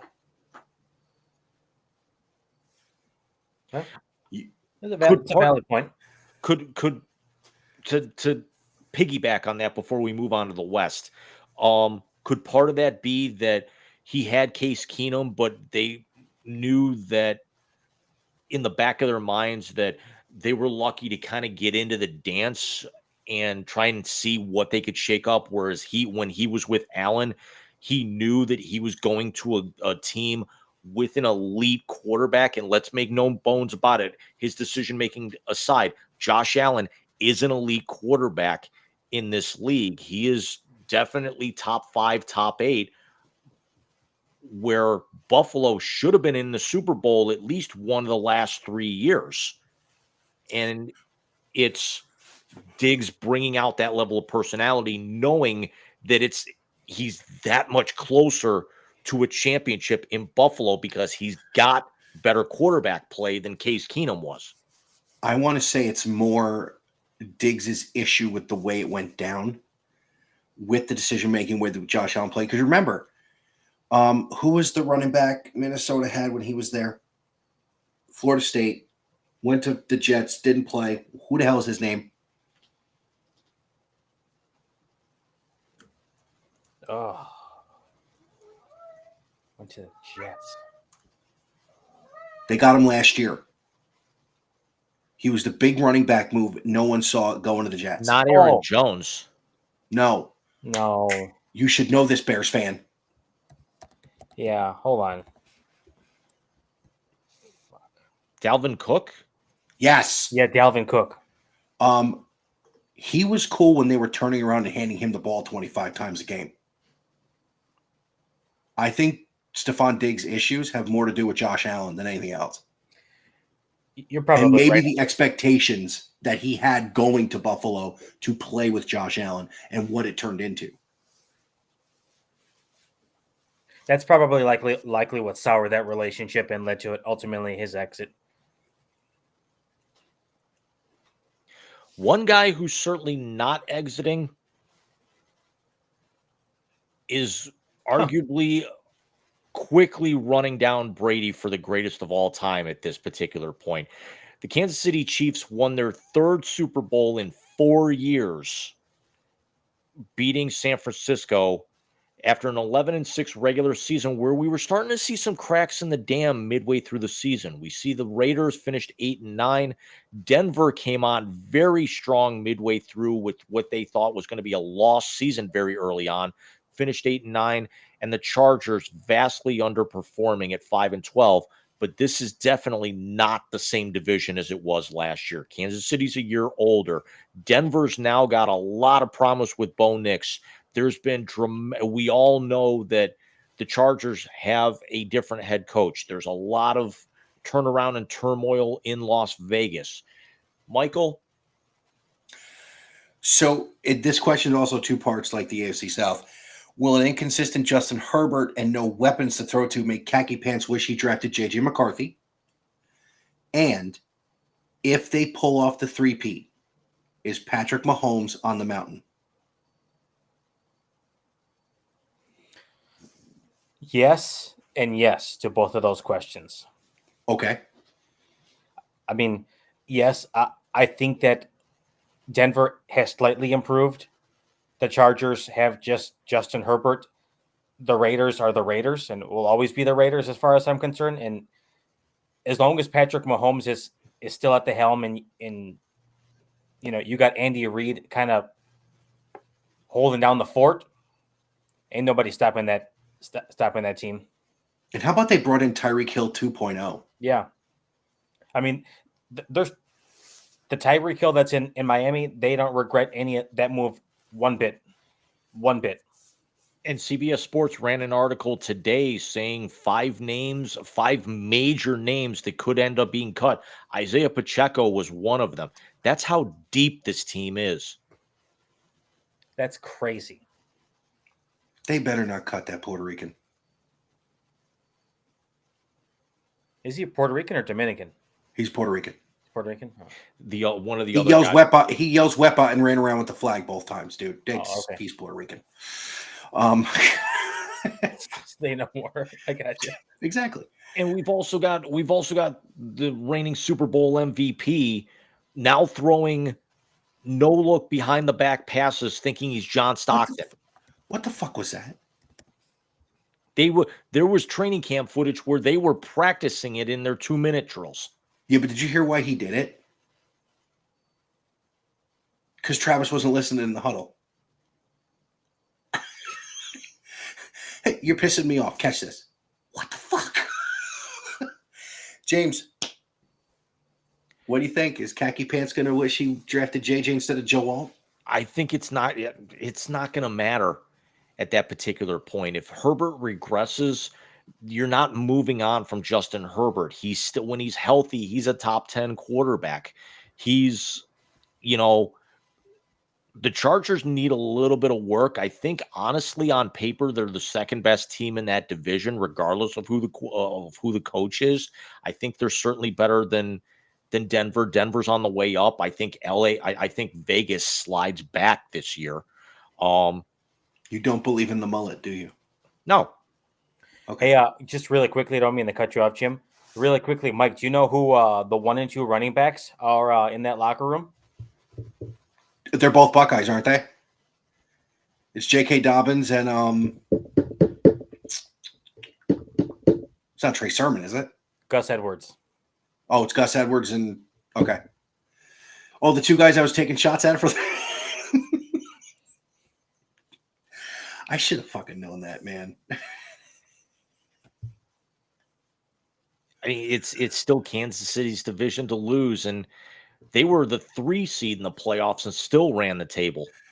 Think about what they had to do to win the AFC. They had to win in the coldest game on record since the Ice Bowl and beat Miami. They go to Buffalo, where we have the greatest sibling support picture in the history of the NFL, and win that game in that cold. And then they go to Baltimore, and I don't care what the final score was. They dominated that game. Against the league MVP. And then, oh, by the way, we're just going to go out and beat a team for the second time in 3 years. What the fuck? Dude. I mean, it really looked like the first half of the season, they were just kind of in like, hey, this is kind of what it is mode. And then like the second half of the season came, it was like, it just clicked and it's like, okay, now we fucking go. And it's like, it was very, it was very, very, I can't believe I'm going to use this analogy. It was very Golden State-esque. yes. Basically using the regular season as a tune-up for the playoffs and hold on, we're going to get in. And that's when we flip a switch. Can I ask a third question on this division? You may. When they play the Raiders the first time, how badly do they beat the fuck out of the Raiders for the Kermit the Frog Muppet? 48-6. Because their defense is damn good too. Yeah. Tecmo Bowl. Ooh, wait, hold on. Tecmo regular or Tecmo Super Bowl? Regular. Oh, they're going to get it beaten. They're going to get it beaten. Because that's the one where you could throw the ball 95 yards on a rope. So, in other words, you could beat Patrick Mahomes before Patrick Mahomes. I will say this about the Kansas City Chiefs. I do not think there is a team in the AFC that can beat them. God forbid they get home field throughout the playoffs. Then it's a wrap. It's a wrap. They're going to go back to the Super Bowl for the 3rd year in a row. And when we get to the NFC, the question's out there. So the question's out there. Let's do it, fellas. Let's Okay. shift gears and let's actually head over to the other conference. We'll start in the East. Dallas, 12-5 division champion, losing in the wild card round. Philly, 11-6, losing in the wild card round, and then the bottom falls out there. The Giants go 6-11. Washington goes 4-13. Jaden Daniels, the number 2 overall pick, is the heir apparent now in Washington. Michael, the question. What will have a bigger impact on the division? Saquon Barkley leaving the Giants to go to the Eagles, or the fact that Daniel Jones is still the quarterback for the Giants? That fucking question right there. The original question I was going to do, and Jim wanted me to incorporate the quarterbacks more when I did this, but the original question I had was a very honest one. I personally think Philly's the best roster in the division, but what's going to be a bigger thing for Philly? The loss of Jason Kelce or the addition of Saquon Barkley? I like this question better. And if I may give my answer to it in the only way that I can. I'm here so I won't get fined. I still don't think it matters in New York. I don't know if losing Jason Kelce is going to be detrimental, but I don't think it's going to be as dramatic because even though you're trying to replace a future Hall of Famer, you can still kind of plug guys in and out of an offensive line. You can get a makeshift there. And that's where I wanted to quantify that. Dallas is still the cream of this division, though. I don't think so. Because now if you look at the strengths in each team, you have to go to the backfield to Philly. Jalen Hurts is what Jalen Hurts is. He had an amazing run that Super Bowl year, and then he came back down to earth. I don't think Dak Prescott's as good as everybody thinks he is. And now he's turned around handing the ball to Zeke again, who's over the hill. What? Dak Prescott doesn't need to be as good as everybody thinks. He needs to be manageable because look at the guy who's on the other side of the ball, arguably the second best player, the second best defensive player in all of football, and Micah Parsons. I would say third. I'm not putting TJ over him. I would. I am no way, shape, or form putting TJ over. That's because you hate TJ Watt. I hate the motherfucker too. But still, completely argumentative aside, it's there. I look at the two of them, and I think that Micah Parsons can get to the quarterback regardless. He is very TJ Watt bull rushes a guy, and yeah, you know, and he draws, you know. You had Cam Hayward on there that could also jam up the middle and free him up. Micah Parsons is very much like Myles Garrett. He's still going to get his sacks even when you game plan to put 2 and 3 guys on him. He is just that good. Yeah, and so going back to what I was saying, but where I was going there with Kelce was not only are you talking about a first ballot Hall of Famer and a guy who's on the mountain for best centers of all time. Think about what kind of team the Eagles are. They are a very run-heavy team. You are taking out the linchpin of that offensive line. Jim, we saw it in the first 2 years of Baker's career after Joe Thomas retired. You didn't have an O-line until you went in and rebuilt the whole thing. That's where my question was about Kelce. But going back to what the question ends up being, when you put the top 2 teams in the division together and you go position by position, it's not even a question. The only place that Philly loses is at quarterback. The wide receivers are either in Philly's favor or they're a wash. And the backfield now, forget it. Just fucking forget it. And the lines are basically the same. Where Dallas may have a little bit of an advantage would be their secondary is just as good as Philly's, but they have Micah Parsons. I would also just like to make a quick mention too. Dallas did nothing this offseason to improve. Defensively, Dallas didn't have to do anything. They didn't. Offensively, they did. And then now Jerry's pissing CeeDee Lamb off, which could be the biggest key to this whole thing. Well, Dallas's big problem right now is Deron Bland is going to miss the first 6 to 8 weeks with a foot injury. Yup. But they still have Diggs' brother who set the record for most pick sixes last year, right? Right. So, I mean, it's the top of the NFC East is going to be a dogfight. The bottom half of the NFC East, we're going to see renewed optimism in Washington. with Jaden Daniels and Dan Quinn, and we are going to see the end of the Danny Dimes era in New York. Did anybody watch anything with fucking Hard Knocks with the Giants? No. They had the phone conversation between Saquon Barkley and the GM on Hard Knocks.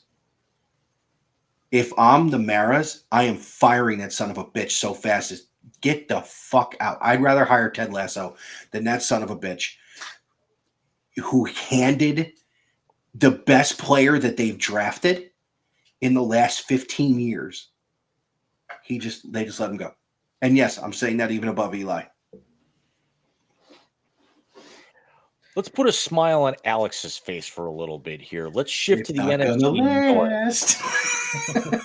The Detroit Lions went Dan Campbell going 12-5, losing in the NFC Championship game because Dan Campbell decided to play Josh Allen, gamble, and lost a shot at the Super Bowl within the final 2 minutes of the game.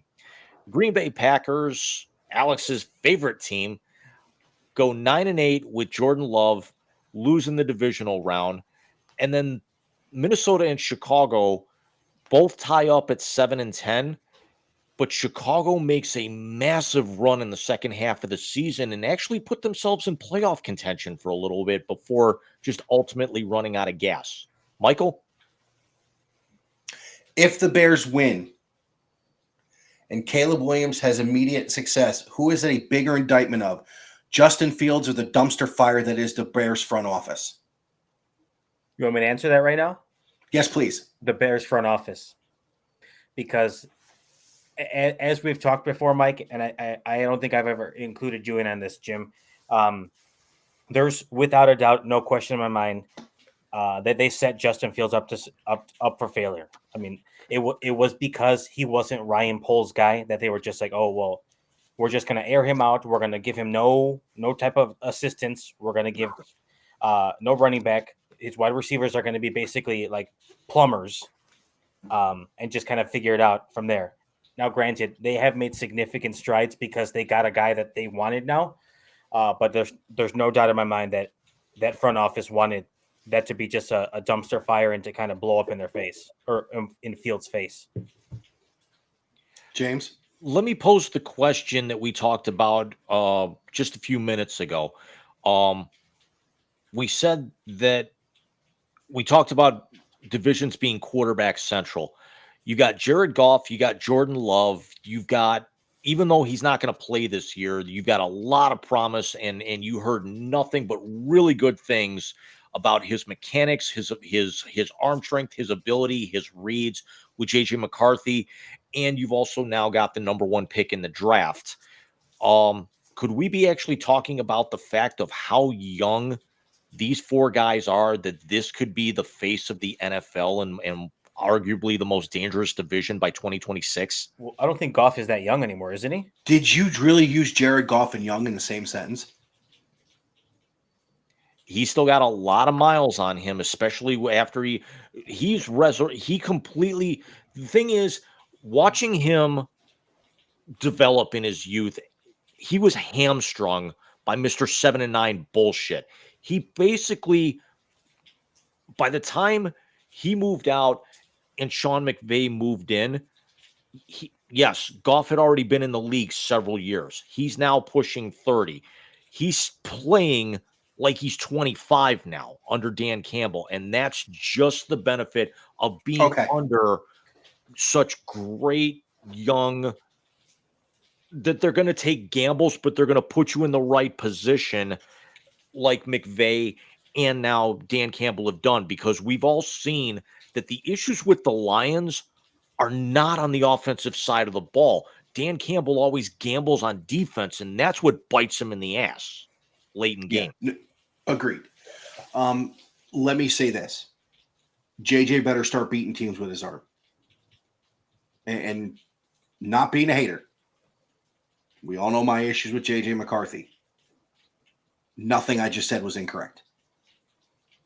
He had 4 big games in college a year. Well, last year. One of them was at Penn State. What was the stat we took from that, James? Oh, yeah. They didn't throw the ball in the second fucking half of the game. he relied on his running backs. He doesn't have that in Minnesota. Now, yes, he did look good in his one appearance in the preseason.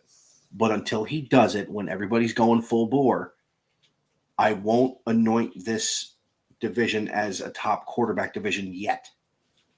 So he's got some things to work on. Let's see what happens. But no, I think that I'm with Alex too. If the Bears have a great year, it is an entirely humongous indictment on the Bears front office. They will have done Justin Fields just as dirty as the Browns did Baker Mayfield. Not to blow smoke up Alex's ass here, but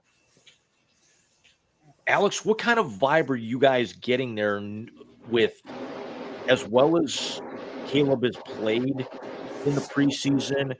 They got Romo Dunze in that fold. They've got talent at the skill positions, and now the possible talk of them landing Hassan Reddick in a trade that they could actually make a better offer for anybody else. And oh yeah, you've got more draft picks than you can count in top-notch positions.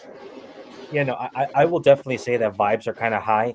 I will say though that I am optimistic, but I also know that there definitely will be growing pains this year. I don't think this is going to be a 11-5 type of season. I think they will turn the corner and likely go maybe 9-6, maybe 10-5, maybe.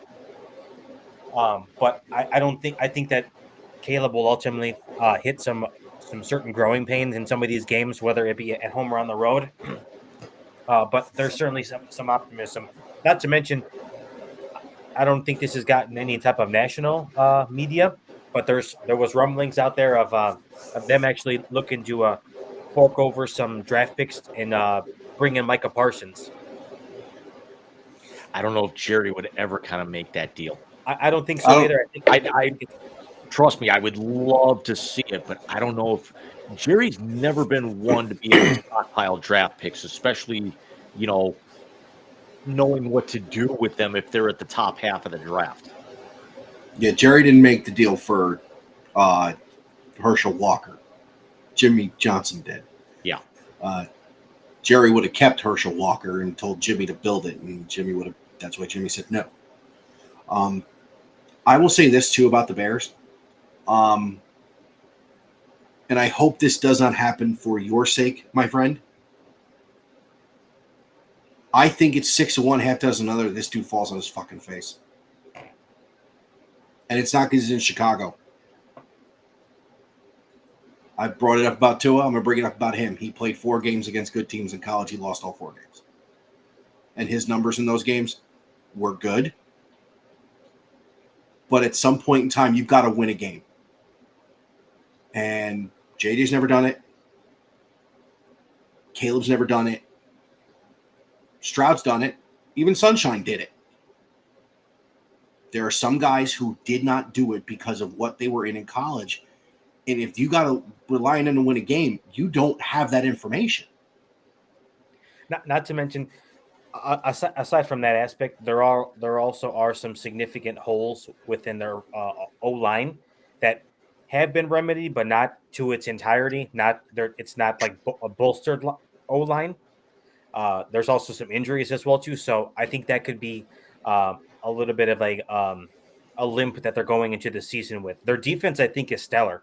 I think they're probably going to be like a top 10 defense this year without a doubt. They were a top 10 defense last year, and I think their defense got even better, and their offense has gotten better, their weapons wise, but their O-line is still something that I think needs a better remedy than what it currently is right now. Alex, 30 seconds here. Caleb Williams, DeAndre Swift, DJ Moore, Keenan Allen, Romo Dunze, Cole Kmet, all guys that love to play fast, going back to even their college days. What do you find the aspect of being with the fact that they're not going to be able to play this fast as the season progresses, as traction gets worse in that stadium? Yeah, it's definitely a significant component as well. I know that they are like a high paced team, but that will ultimately have to be drawn back in. I think realistically, you want to have some games where you really take your opponent into those deep waters and have them be on defense for the 7 to 10 minute mark if you could with on a drive. You don't really want to have the 3 minutes and you got a field goal, or 5 minutes and you got a touchdown. I think you want to really gas the opponent out. So it's kind of playing that methodical game, and I think they're going to have to really dumb it down a little bit and go down that route, because the start of our season here, September, October, will be quite nice, I think. But as we go deep into November, December, and beyond, you're right, that pace is going to have to be dialed back, because Soldier Field, as you mentioned, is the turf or grass or whatever they use is not it's injury prone for both teams out there. We go from possibly the most exciting and promising division in football to one that has a lot of people thinking that for the second year in a row, it could be the most disappointing, and that's the NFC South.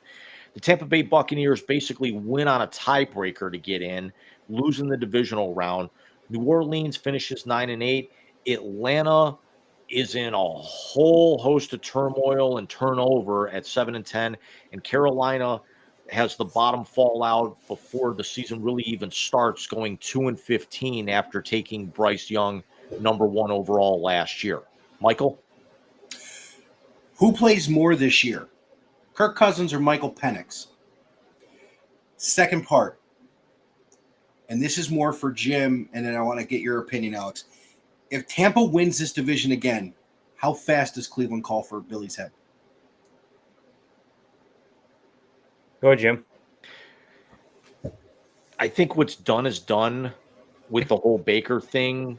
And I mean that more from he hasn't done shit.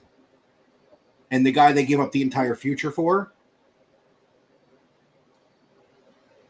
at some point in time, there's got to be a breaking point. I think the fan base is even more divided now with the fact of, the more you actually see, you hear all these great things about his recovery, here in Cleveland, during training camp, but yet he's not going to play in the preseason. And yet, the guy that you shipped out of town just came off a playoff appearance and quite honestly, was that close to winning that playoff game as well. I think Cousins plays a little bit more than Penix, but I think he's going to have a little bit shorter of a leash here because they want to get Penix involved at some point, because you're not going to have Cousins forever. It's going to be very much like the Aaron Rodgers thing, is that you're basically playing with house money and borrowed time at the same time, and that's not a good combination you want, because the difference is Atlanta's got a backup plan. The Jets don't. No. Alex? I think by default, the Bucs definitely win the division. There's no real other competition, honestly, which is kind of sad to say. And yeah, that is certainly an indictment on the whole situation that happened in Cleveland, the way he was basically ushered out or booted out the door, however you want to say it. And I think from my perspective, I think you give the ball to Kirk Cousins over Penix. Not to say that there's probably a chance where he'll get it or he'll get a chance to go, but that'll probably be after the first half of the season, 8 games, where Atlanta's maybe 2-6, 3-7 kind of thing, and then you kind of see what Penix actually has to offer. I think Kirk's going to play more. I think he's healthier than what people thought he was going to be. But I also think Kirk plays a little bit of a chip on his shoulder because he's a little pissed they took him in the first round. And not for nothing, the more you think about it, the more that's crazy like a fox, that move. They basically did what Green Bay did with Jordan Love and paid some pretty good dividends right away. I would almost go to say that they're going to have more weapons for Penix than Green Bay had for Jordan Love when Love became the starter. As far as the other thing goes, Alex, I told Jim this. I'll tell you this. I think the Cleveland Browns' worst nightmare would be if they get to a Super Bowl and the Tampa Bay Buccaneers, led by Baker Mayfield, beat them. Jim, you know how we say when they win the Super Bowl, we could watch the city burn from the 480 bridge? They'd like the motherfucker. If that happened, it's Mrs. O'Leary's cow, to take a Chicago reference. The fucker's coming down.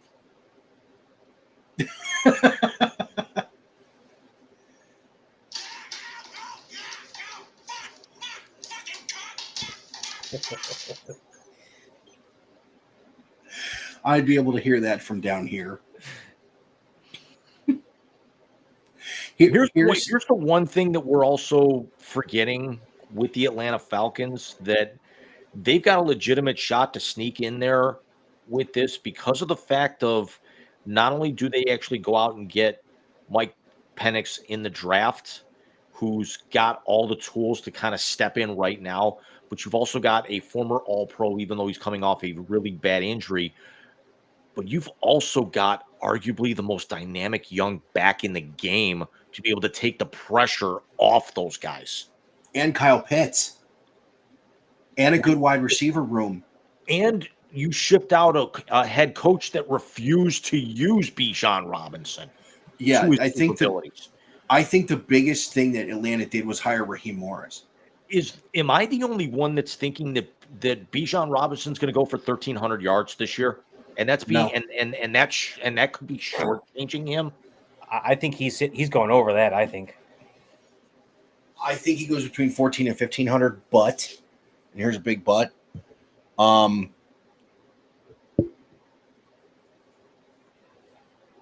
He may get overworked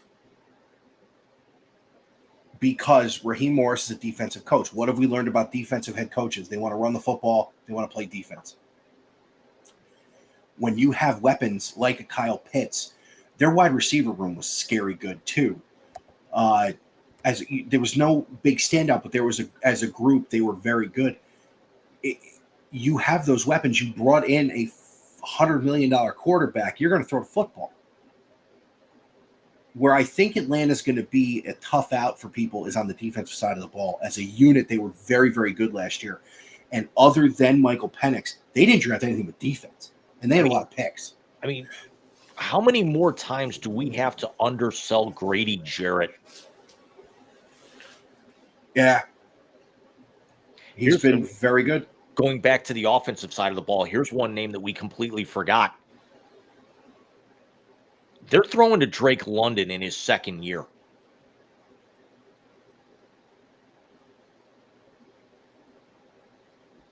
Who's covering these guys? You get the same question in Tampa, though. You throw your best quarter at Mike Evans, he's still going to catch the fucking ball. And then you have Godfrey's the other one, right? Down there? Yeah. You still have a good tight end. You still have good running backs. And you have a new offensive coordinator that's basically going to hand Baker the playbook and go, you know what these guys can do. Hit them. And the one thing the guy is when he's healthy is accurate. That, he gave up money so Mike Evans could be one of the higher paid wide receivers and come back. And Todd Bowles is a great defensive coach. If I had to guess a divisional race outside of the AFC North, because they just beat the shit out of each other, that's going to be fun to watch, is this one. And as we mentioned earlier, you brought in Matthew Judon, who's no slouch either. Yeah. Yeah. That's why I think Atlanta could sneak up in this division. I think they could too. When I think of the defensive pieces, I don't think the secondary has enough to keep Godfrey and Evans at bay long enough for one of them not to make a play to get a W.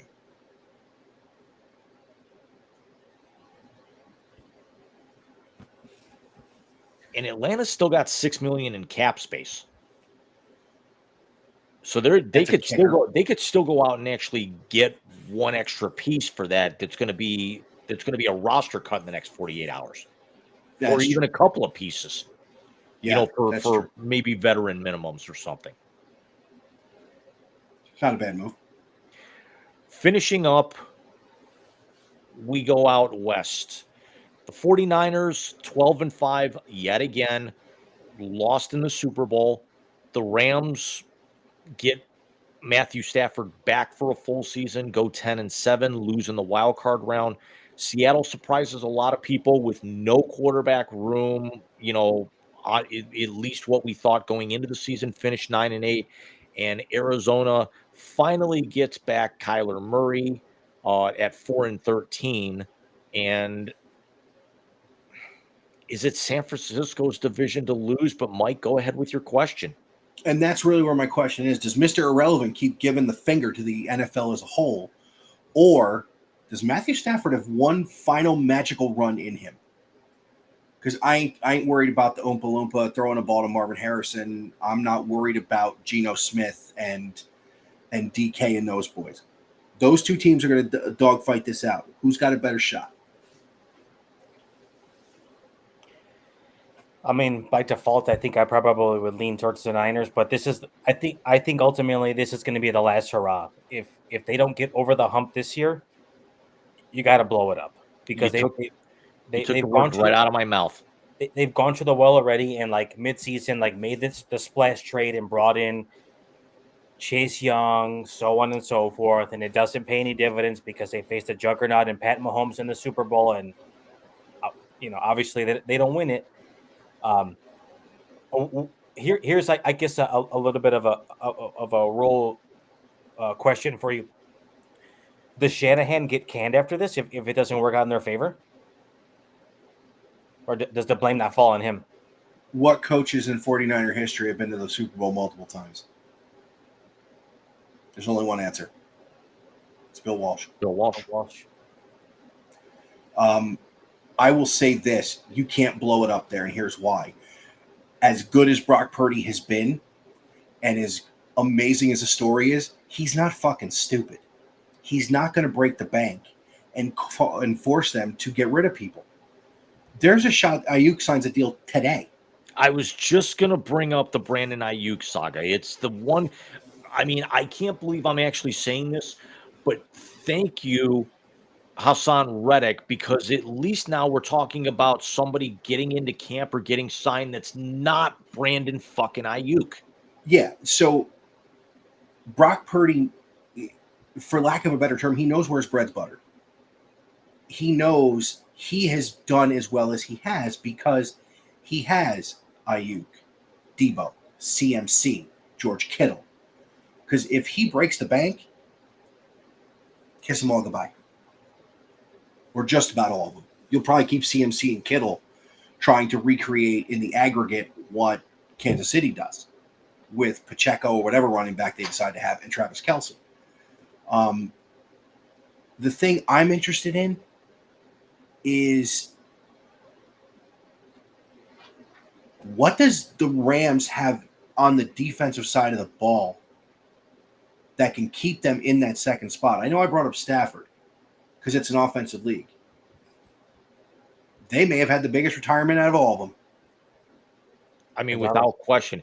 Braden Fisk is going to be very good. There's no way you're ever going to live up to AD 99, but Braden Fisk is going to be very, very good, I think. And I'm not saying Who was the pass rusher they drafted? Was it Braden Fisk? No, in the first round. The kid from UCLA.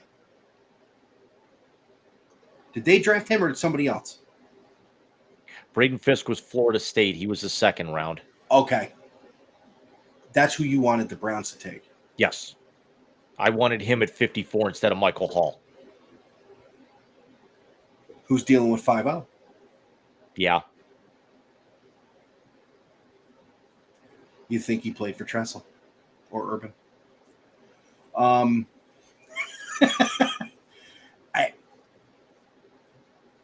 Alex, do you think the Rams can overcome Aaron Donald to push the 49ers? No, I don't think so. It's not that they can't. The defense, I think, has certainly taken a significant hit, but what is left of Matt Stafford? And that's not a shot or any note of disrespect towards him, but what is left in the tank for him? Not much, because here's the thing. They're going to have to run him into the ground because who's backing him up? 84-year-old Stetson Bennett, and Jimmy Garoppolo suspended. The Van Wilder of college football. Oh, speaking of the NFL, Jim, it's 24-10 Seattle with 2 minutes left in the first half. Although you got to figure, could we, if you had, let's say that this was 3 years ago when before Stafford started suffering all these injuries. Look at the weapons that he has. He's got Cooper Kupp coming back 100%. He's got Puka Nacua, who turned himself into not only the best rookie receiver, but might have actually supplanted Cooper Kupp as a top 10 receiver. And you've also got Blake Corum, who's going to right now sit second on the depth chart at running back. Yeah, you definitely had to able to get him reps because Kyron Williams is your number one right now. Yeah. Stafford definitely has the weapons to do it. My question is Brayton, no one's going to be Aaron Donald. See, it's like in Philly, you're not going to replace Jason Kelsey with a first ballot Hall of Famer. If you do, you're the fucking, no disrespect, Alex, but you're the fucking Packers with the quarterback position. Yeah. Do they have enough horses on the defensive side of the ball to slow San Francisco down? I don't think the answer is yes. They couldn't do it last year when they had Donald. Right. No, I don't think so. We're heading toward Brock Purdy getting 150 million is what we're heading toward. Because once they get in the playoffs, who beats them? In the NFC, who beats them? I think the only teams that actually would come close would be Detroit and Dallas. I mean, it should have been Detroit last year, honestly. If you I would say Detroit or Green Bay. I was biting my tongue as much as it pains Alex to say, if Green Bay doesn't come out a little flat in the first quarter, we're talking about it possibly being a Detroit Lions, Kansas City Chiefs Super Bowl. Think about this with Detroit. Outside of their kicker, it's the same team from last year with another year and a bigger chip on their shoulder. I think a bigger chip than – I think the only team with a bigger chip on their shoulder, you ready for this, is Kansas City. I think Detroit is going to come out and beat the living shit out of opponents going into I would not be the least bit surprised Detroit started out 6-1, 7-0, something like that. They are just that good. No, I agree. If we're handicapping it now, I think your division winners in the NFC are Philly, Green Bay. Sorry. Philly, Detroit. I forgot they're in the same division. I think Green Bay gets in playoffs. Tampa and San Francisco. San Francisco better pray they get the number one. Because if they got to go into the Motor City, forget it. They're losing that game. On turf where Detroit can use their speed in climate control and a place where the sound is going to echo dramatically. Exactly. And then the other side of the ball,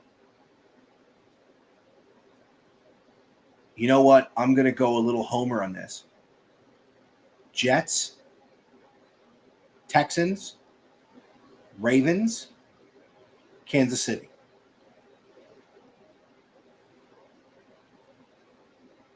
And if Casey gets the one, book it. It's a wrap. Hang on. I think it's a wrap either way.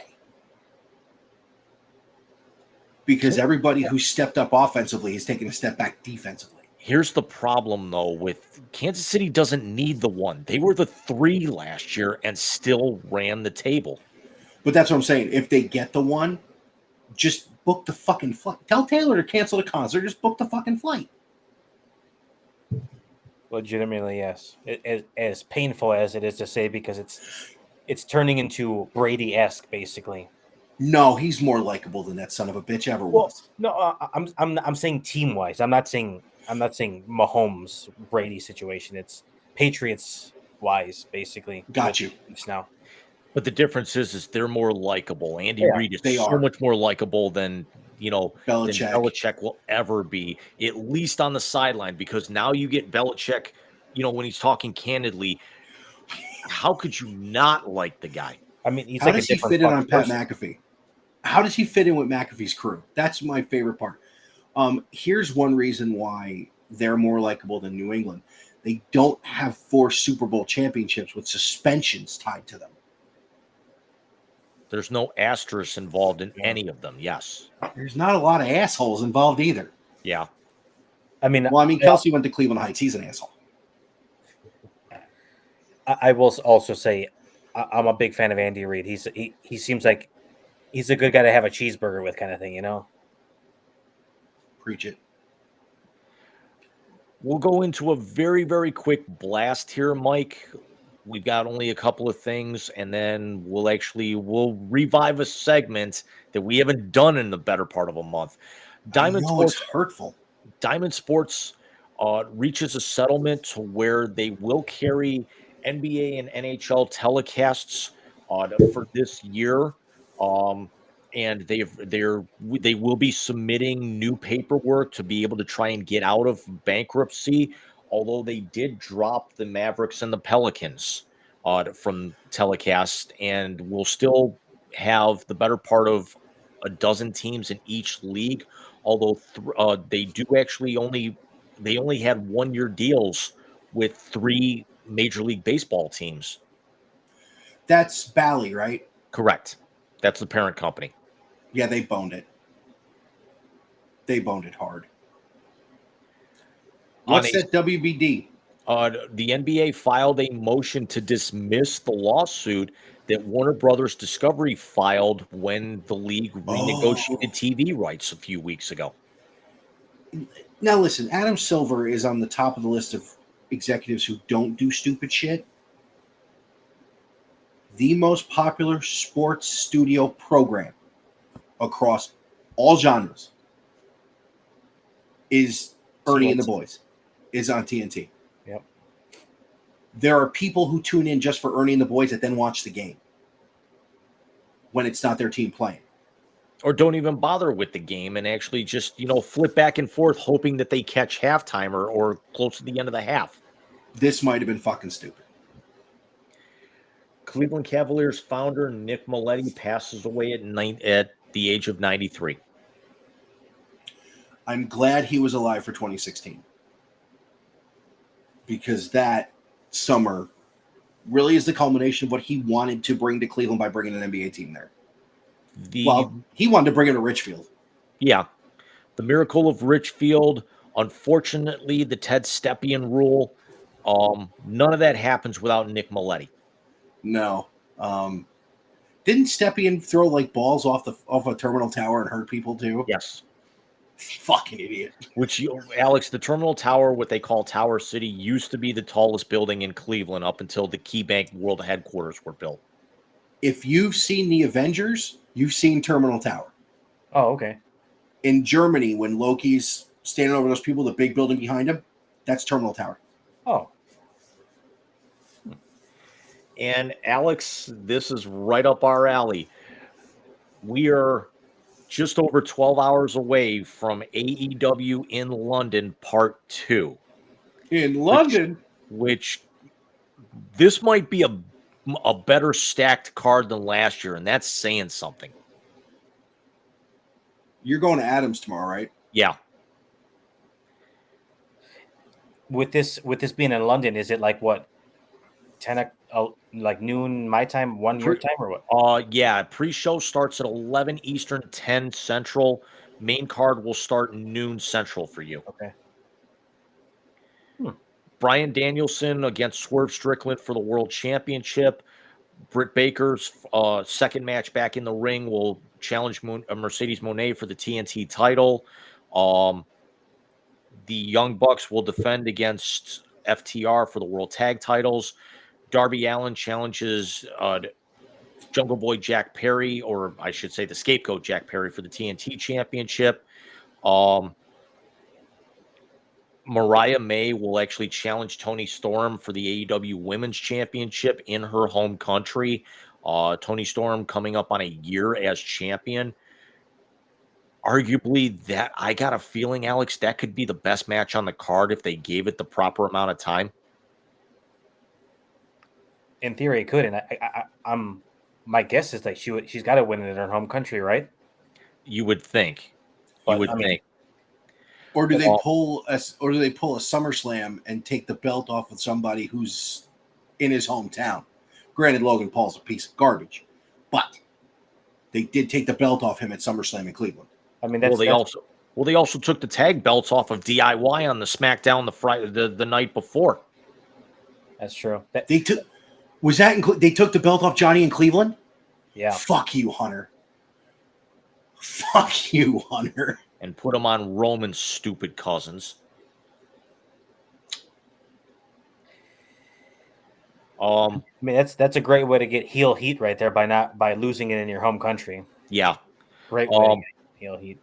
And the one match that arguably everyone's looking forward to, MJF defends the international, or what he called the American Championship, against the Billy Goat, Will Ospreay.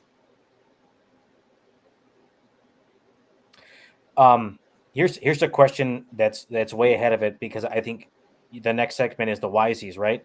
Yes. So the Wisey question for you, Jim, because I think this would resonate with you, and maybe it would resonate with you as well, Mike. What are the chances that Shane McMahon shows up in AEW? That'd be hilarious. And makes an appearance. I gotta, there's part of me that thinks that we could get 3 massive appearances tomorrow night, and that could be one of them, because I'm starting to hear rumblings that Jamie Hayter's finally going to come back after 16 months off. I think Mercedes retains against Britt, even though everyone wants to see Britt. I think Camille cost Britt the match, but Jamie comes out to even up the odds afterwards. Fair. And one guy who we're actually not talking about, even though they're in the UK, is that legendary Irish wrestler, Rick O'Shea. Oh yeah. He signed a deal already. I know that. I don't know if he's signed, but he definitely let his contract run out, and he's supposedly going to be in London tomorrow. You think she follows him? No, I don't think so. She is too beloved. There's no way they would ever let her walk. They'll roll out the checkbook for her without a doubt. I agree. I mean, this is the part where you guys, if this is your thing. If Buddy and Rhea can be in separate companies and keep that relationship going with the whole, Dirty Dom thing on camera, it's, Ricochet and Samantha are definitely going to let that thing work out. Yeah, she's gonna get wrestler money for her contract just to be an announcer without a doubt. I was reading a CBS post that said 2 things. That they said that they see only the Bucks and Mercedes retain. But then I saw another report, and let me throw this out to you, Alex, primarily, that could we possibly be looking at one of 2 scenarios, that Danielson loses and hangs up the boots because of how fucked his neck is? Or does Danielson win the title and then lose it to Darby at Wrestle Dream in Tacoma? And basically they finally put the belt on Darby, both of them being from Washington.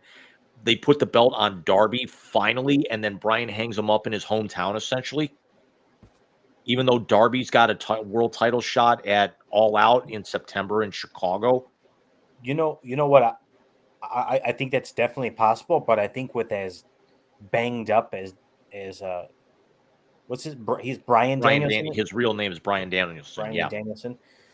I think a likely scenario is he wins it in London, comes back to AEW Dynamite on Wednesday and retires, and and says at least he got to the pinnacle and wins it, and then hangs it up on Wednesday, and then they have like an open tournament basically.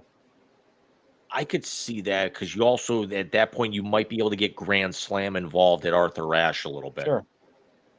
And that way you have it be like an open tournament, and then like you can throw in a Ricochet in there, you can throw in an Ospreay in there if he doesn't win. You can introduce other names who have kind of been sitting in catering kind of situation. So My only concern about Shane McMahon showing up is that that's one thing that AEW has not really done up until recently is you possibly turn him into an on-screen authority figure, because the good thing that they've done with Christopher Daniels is that it's not backstage type shit that they've done, kind of like what you get with, Adam Pearce and Nick Aldis, is that everything that he's really done has kind of been out in the arena when it's escalated, and they haven't basically built entire segments around that. That's my fear of Shane turning that thing on its head. it's possible, but I mean, I guess I don't ultimately know what McMahon's relationship is with the WWE, if it's soured or if it's just kind of like casual or whatever. Are they really looking to maybe like open the door and have I guess like for the lack of a better term, like a collaborative show where you interlock WWE and AEW? Do you think that could ever happen? Well, they're doing it with TNA. See, that's just it, though, is that there's definitely a lot better working relationship with a smaller company. This is your direct competition who basically, if that were to happen, the internet wrestling community would basically implode. Oh, I mean, you're going to have people just fucking take their own lives, basically. Yeah. I mean, because to fathom, like, I guess you can say rivals or competition working together in a massive show where they can make fucking money out the ass. It would be, I think the two analogies I could ever say with it is that if that were ever to happen, it'd be the equivalent of the NHL working with the KHL or Trump working with Kamala Harris. It would never, ever happen. Yeah, I suppose you're right. You never say never, but in that case, you'd say never. Fair. It's time.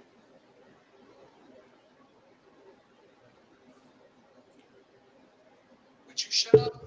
Just push the button already? No, God! No, God, please, no! No! No! No! It's the YZ Translator on the Wise Guys Sports Show. I'm forever unclean. Yes, ladies and gentlemen, it is the YZ Translator, the best segment of the show because, well, it's the last segment of the show.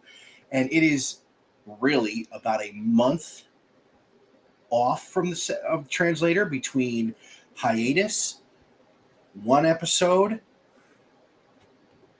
the one being off a week for me to be in Cleveland. The next week kept blowing up because of the illness. Jim off last week because of the wedding.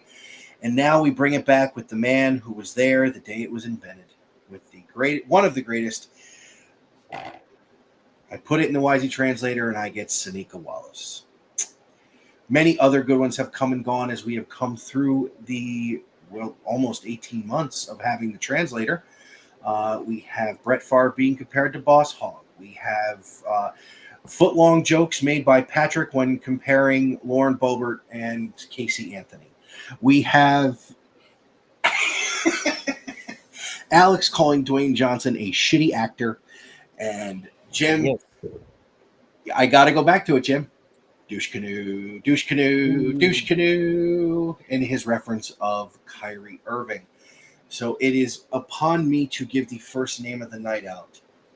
And I am going to give it to my co-host. Wait.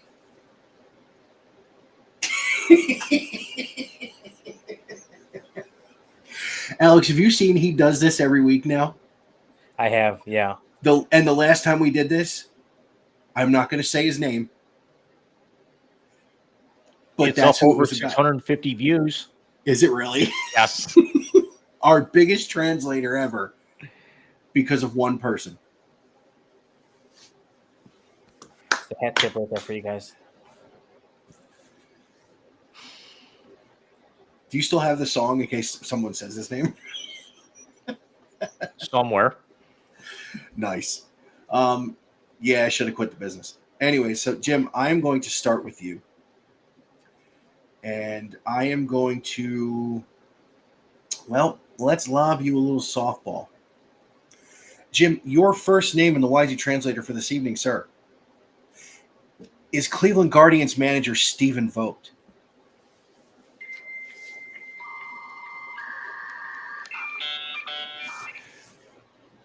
To quote Billy Hoyle, the mustard is off the hot dog, you big corn-fed mule, you.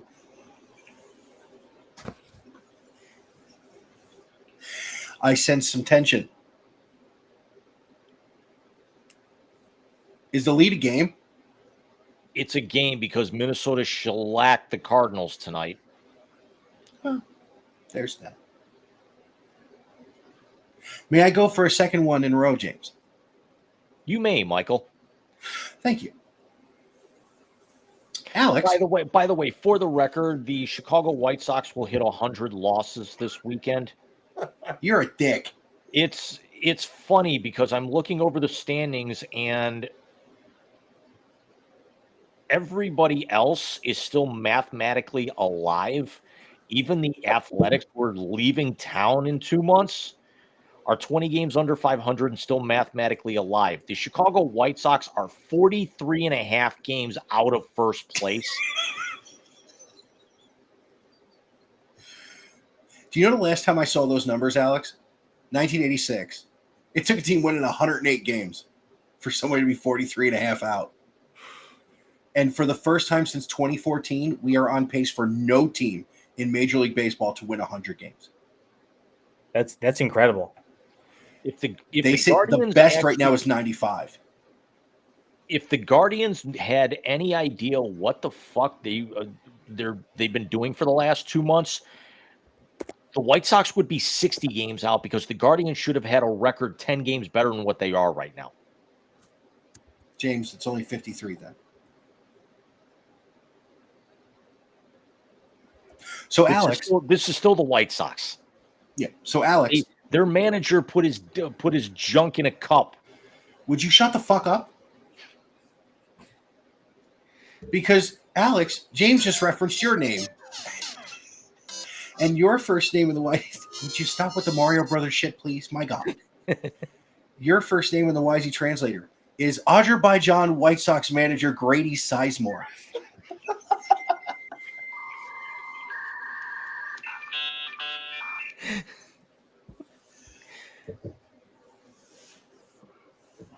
Well, to quote the great chef Gordon Ramsay, "You fucking donkey." Here's my question, though. If Grady put his junk in that cup, did Will Levis put the mayonnaise in it too? He did. Okay. Absolutely. Don't fucking look at me like that. I'm not looking at you at all. You did it for a second. No, I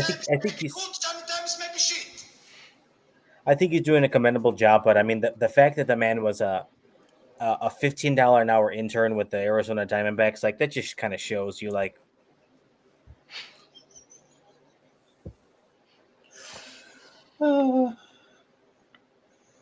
Michael, on a lighter note, Can it get lighter? This was a pretty cool story I read, and I hope you had seen it as well. And even if you hadn't, I still want to get your opinion on him. Your first name in the Wisey translator tonight, Keanu Reeves.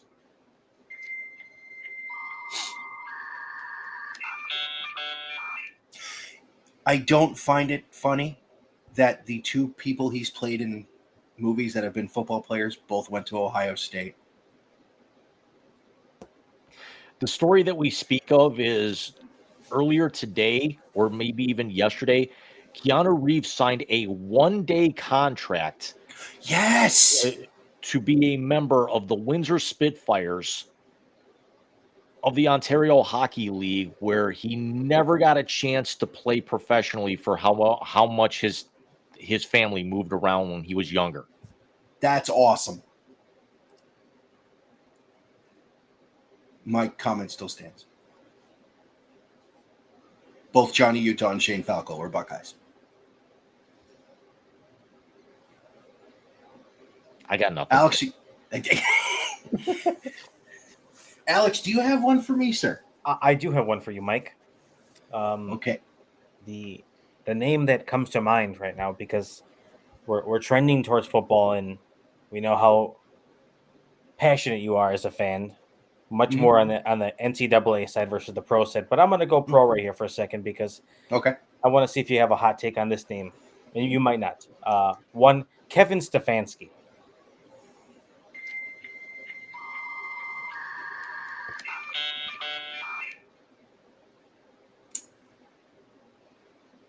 The best coach in Cleveland Browns history this side of Paul Brown. Okay. You took 5 quarterbacks and a dumpster fire for an offensive line to a playoff. You've won Coach of the Year twice. You are the only ray of hope this franchise has had since its reinception 25 years ago.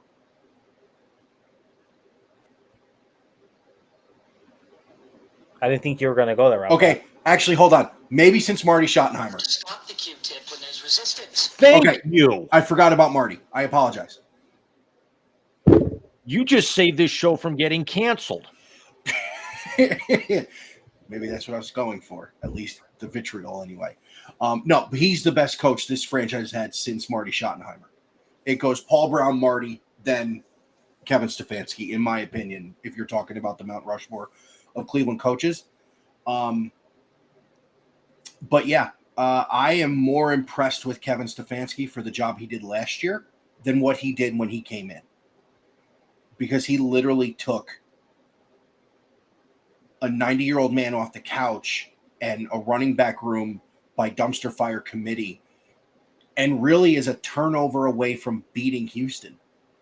Because they don't turn that ball over that one time. That doesn't snowball and they don't get blown out. And that's my opinion on Kevin Stefanski. Let's also think about this, is that you've got to put him up, even though he doesn't have the playoff success of the Shanahans, of the Dan Campbells, of the Andy Reids. He's got 2 Coach of the Years, and both times he got there, he didn't have a quarterback last year, and he actually had to do it through COVID, where half the roster missed a good chunk of the season, and half of his coaching staff was sitting home on their couch against Pittsburgh. Including him.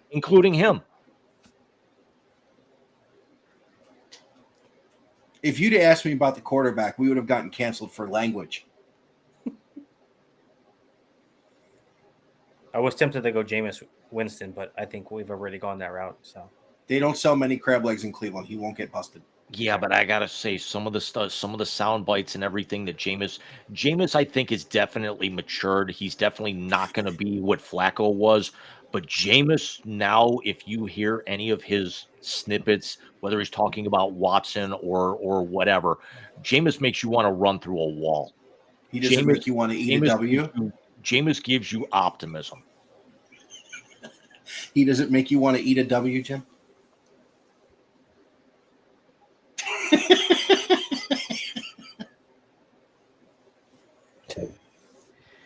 Alex, I got a name for you here. I'm trying to figure out if I want to throw you a softball or throw you a curveball. Alex, I'm gonna give you the curveball here. Bill Belichick.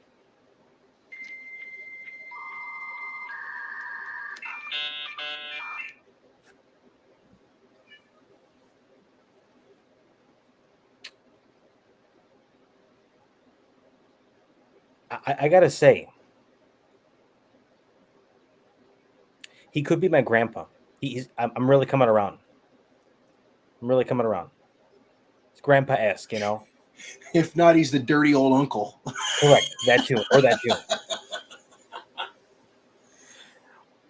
I would love to get your guys' take on the news that came out that the Hall of Fame is talking about with coaches in front office about waiving the mandatory 5-year wait like they do with players, and him possibly getting into the Hall of Fame as early as 2026. as he hasn't officially retired. And he plans on coaching, according to what he has said. I disagree with that personally. You should have to wait 5 years, same as players. I think this knee jerk is on the heels of what we saw at the Hall of Fame inductions. Mongo getting in was overdue, but the way it happened, coaches usually are a lot older. They don't want to see a revered coach have a health issue where they can't make the speech, where they can't be revered and honored and enjoy it. So I think that's knee-jerk for this. I don't agree with it. I mean, hell, you have...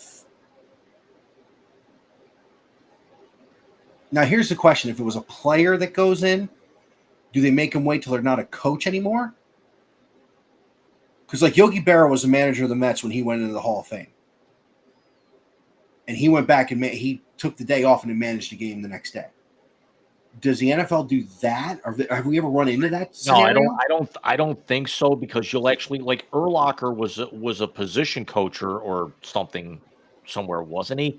It's because you don't have you're not going to have the same length and body of work of them as a coach as they will as a player, because that's actually where they built their career was as a player.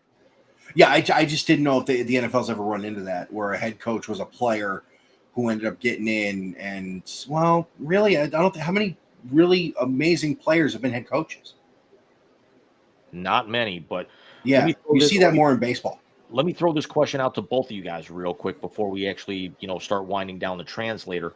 Outside of Belichick and arguably, I mean, definitely Andy Reid, who's the next coach that goes in? Are we talking are we talking Kyle Shanahan? Are we talking Pete Carroll? I mean, the list is getting shorter and shorter and shorter.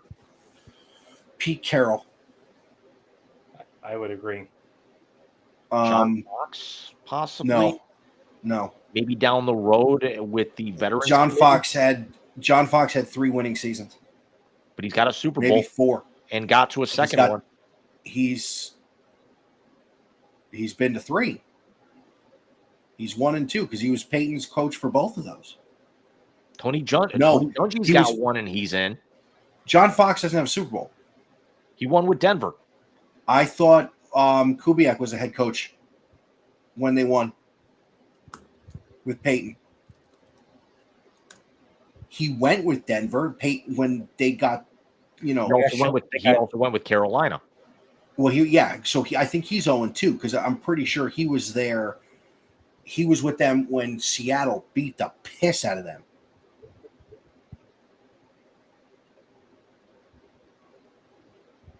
I thought Gary Kubiak was the head coach of the Broncos when they beat Carolina.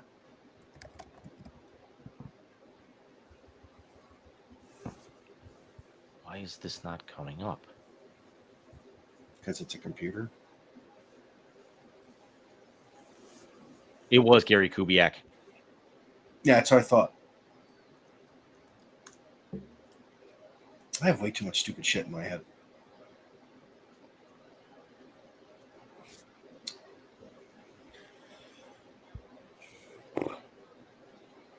Yeah, John Fox,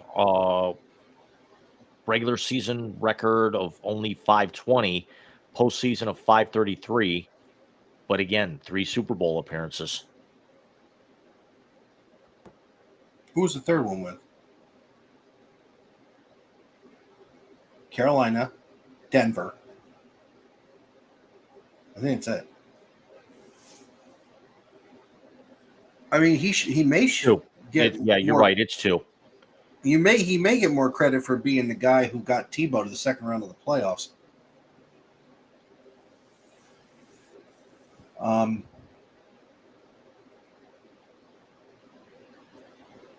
was I going to say? Oh, I got one question for you guys. I want to get your opinion on something real quick. So we had something happen for the first time last night, ever. For the first time, a designated hitter is in the 40-40 club. Should they ever let him pitch again? He was on the mound in the bullpen pregame today. Are you fucking serious?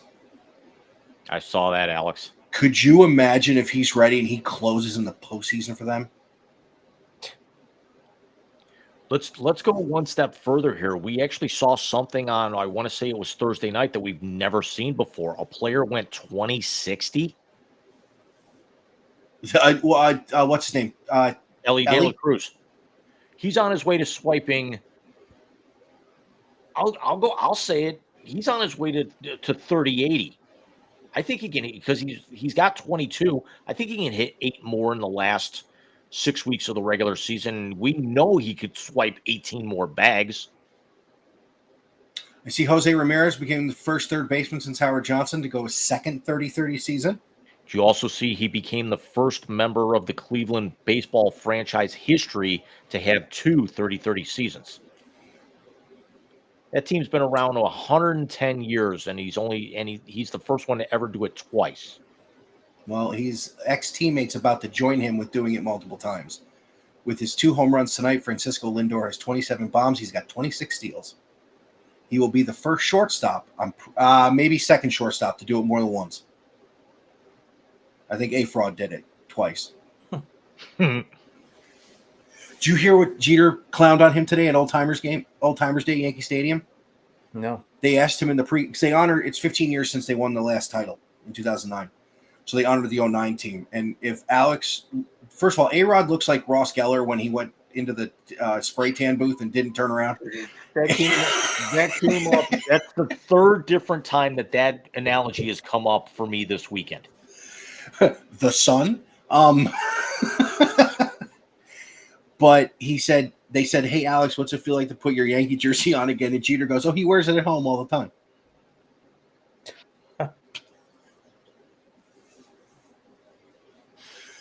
Oh, my God. Well, so we are at the... They also like the 17th or 18th anniversary of when he actually, did that to the shortstop. No, this year is... No, this year's 20 years. It's 20 years since he slapped the ball out of Bronson Arroyo's hand. Oh, when he went like this, when he got freaked out, that was when Jeter went over the rail. That was 20 years ago. It's 20 years since they blew the 3-0 lead. Wow. I only know that because that's the year my dad found out he had cancer. And we still have one of the funniest moments in our relationship. I'm yelling at him because he was rooting for the Yankees because he hates Boston. And I was telling him that we'll never let you root for the Mets again, you SOB. And he goes, don't bust my ass. I have cancer. I think tomorrow after I get home from Adams after watching All In, it might be a good time to put on 4 Days in October. Just to be able to let Bill Simmons and Lenny Clark go in on A-Royd. Yeah, no, agreed. The hell else was I going to say? So, yeah, it's 20 years since they blew that. It's 20 years since the Red Sox started this run of championships. There's a lot of anniversaries this year. I mean, it's 25 years since the Browns came back. We're the Jake's 30 this year. Holy shit. Same thing with Romo Fijo. It opened the Romo Fijo's 30 this year. Brown Stadium's 25 and trying to get replaced. Win a title, you fucking hillbilly. Anyway, I can't, Jim. I can't. So we are about 3 hours in, and there is only one person we'd want to do a 3-hour show with it, and it would be you, Alex, but again, the Wise Guys have gone very content heavy this year. So next week for episode 81, I expect the same thing. We are coming down to the wire. We have the opening of college football, the full opening of college football next Saturday. We have it, guys. We've got 25-30 games next Thursday, which ironically enough, we're going to have an NFL game going on the same time as some of these other ones. That's the one in Brazil, right? Yes, it's no, that's the Friday game, isn't it? It is the Friday game. Yeah, we've got Thursday nights. Kansas City and Baltimore. We got Kansas City, Baltimore Thursday. We got Packers, Eagles in Brazil on Friday. we got week 1 of college football, and then it all gets going on next Saturday for the NFL. I think Next it's Sunday for the NFL. I think it's the following week. This week is all college because they got Thursday and Friday night games in college this week. So Oklahoma plays Friday. Next week, the first is Sunday, second, third, fourth. The 5th is NFL opening. NFL opening night. The 6th is Philly. On another note, the 4th is my head coaching debut in the Golden Isles of Lil Kicker Soccer, where I will subject our viewing audience to videos of me getting trampled by 3 and 4-year-olds. So tune in for that. Alex, I thought of you about 2 weeks ago when we were doing our Olympic wrap-up that I started to get amassed by watching the men's and women's finals. And then I actually started watching clips, and I was thinking of maybe kind of jumping in and starting to watch a little bit more soccer. And then unfortunately I started seeing all the flopping, and it's like I just couldn't do it. The Olympics for soccer are they never ever take like the A1 talent, I guess you can say, because they're at that time of the year they're getting ready for their respective leagues wherever they play, whether it's across the pond or domestically or whatever it might be. So Olympic soccer I don't really recommend, but if you dabble into other leagues because they've now kicked off already, much more recommended. Had I Speaking actually of, I almost guess ended what up, I watched like 10 minutes of an NWSL game today as I was flipping around.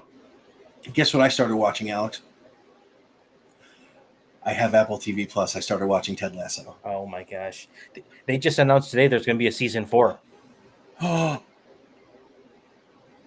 the way, Wide world of sports is going on here. Jim, there are 2 scenes that will make you want to watch that. The guy who plays in Buffy the Vampire Slayer, the one who plays the librarian.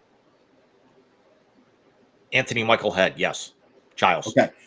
He plays the owner of the team Ted plays, her ex-husband.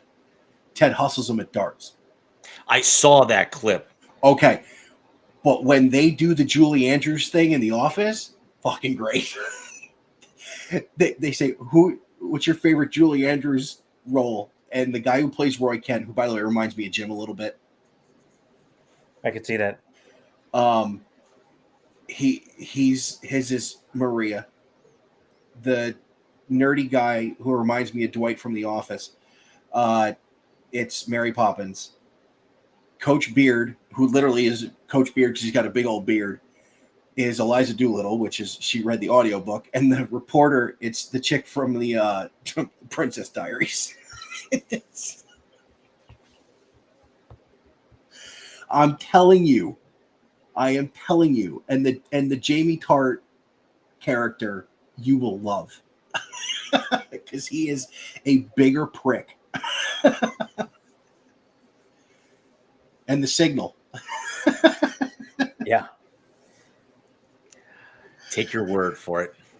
So next week we will come to you live on the 31st at 9 p.m. And Michael, do you want to say it? I think we should say it. Time to be determined.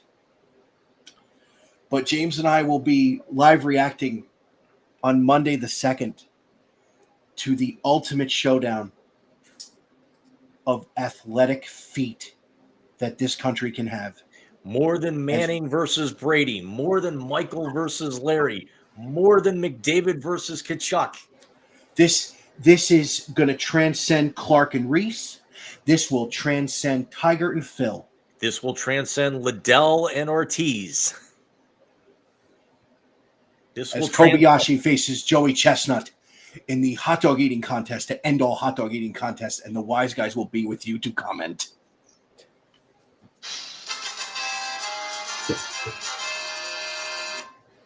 Hey, Alex, did we build that up a little more than we really should have? No, that was what you needed out of that. It's exactly what you needed. There's only way to sell it, and you sold it, okay?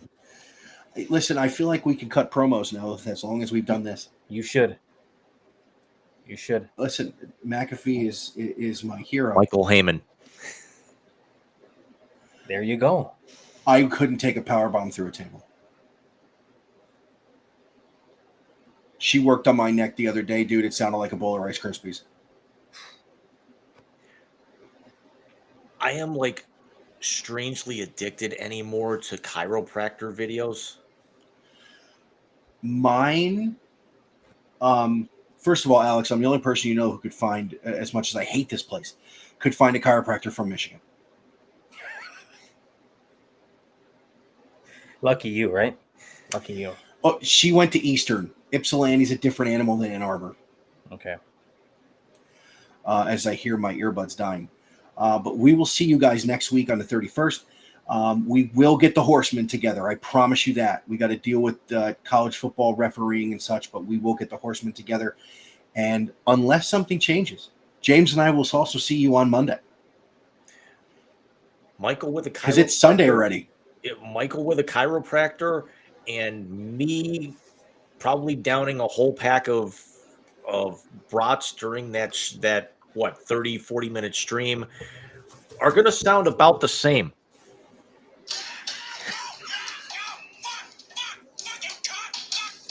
No. That's going to be you after the brats.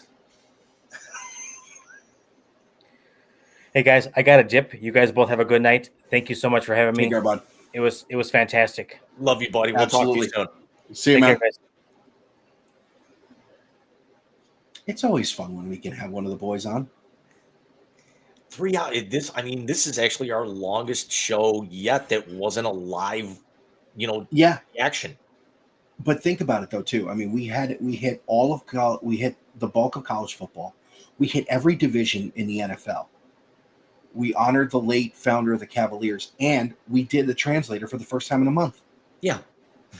So I just got to figure out when I'm going to be able to cut the fucker now. Because my whole day is like, I'm going to have to be out of here by 11 tomorrow. God knows what time I'm going to get home.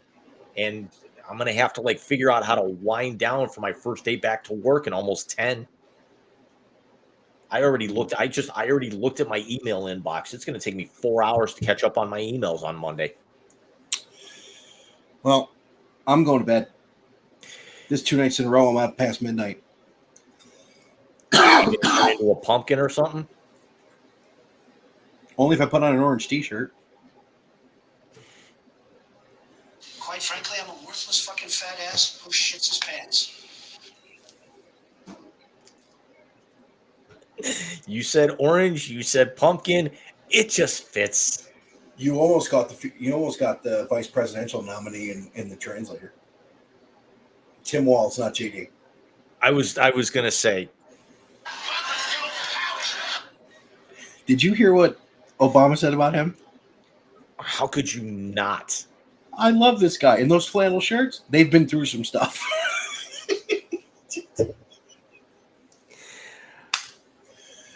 So let's go to bed. Let's bid everybody good night. We'll see you guys in a week. We got 2 more months of that material, and it ain't slowing down anytime soon.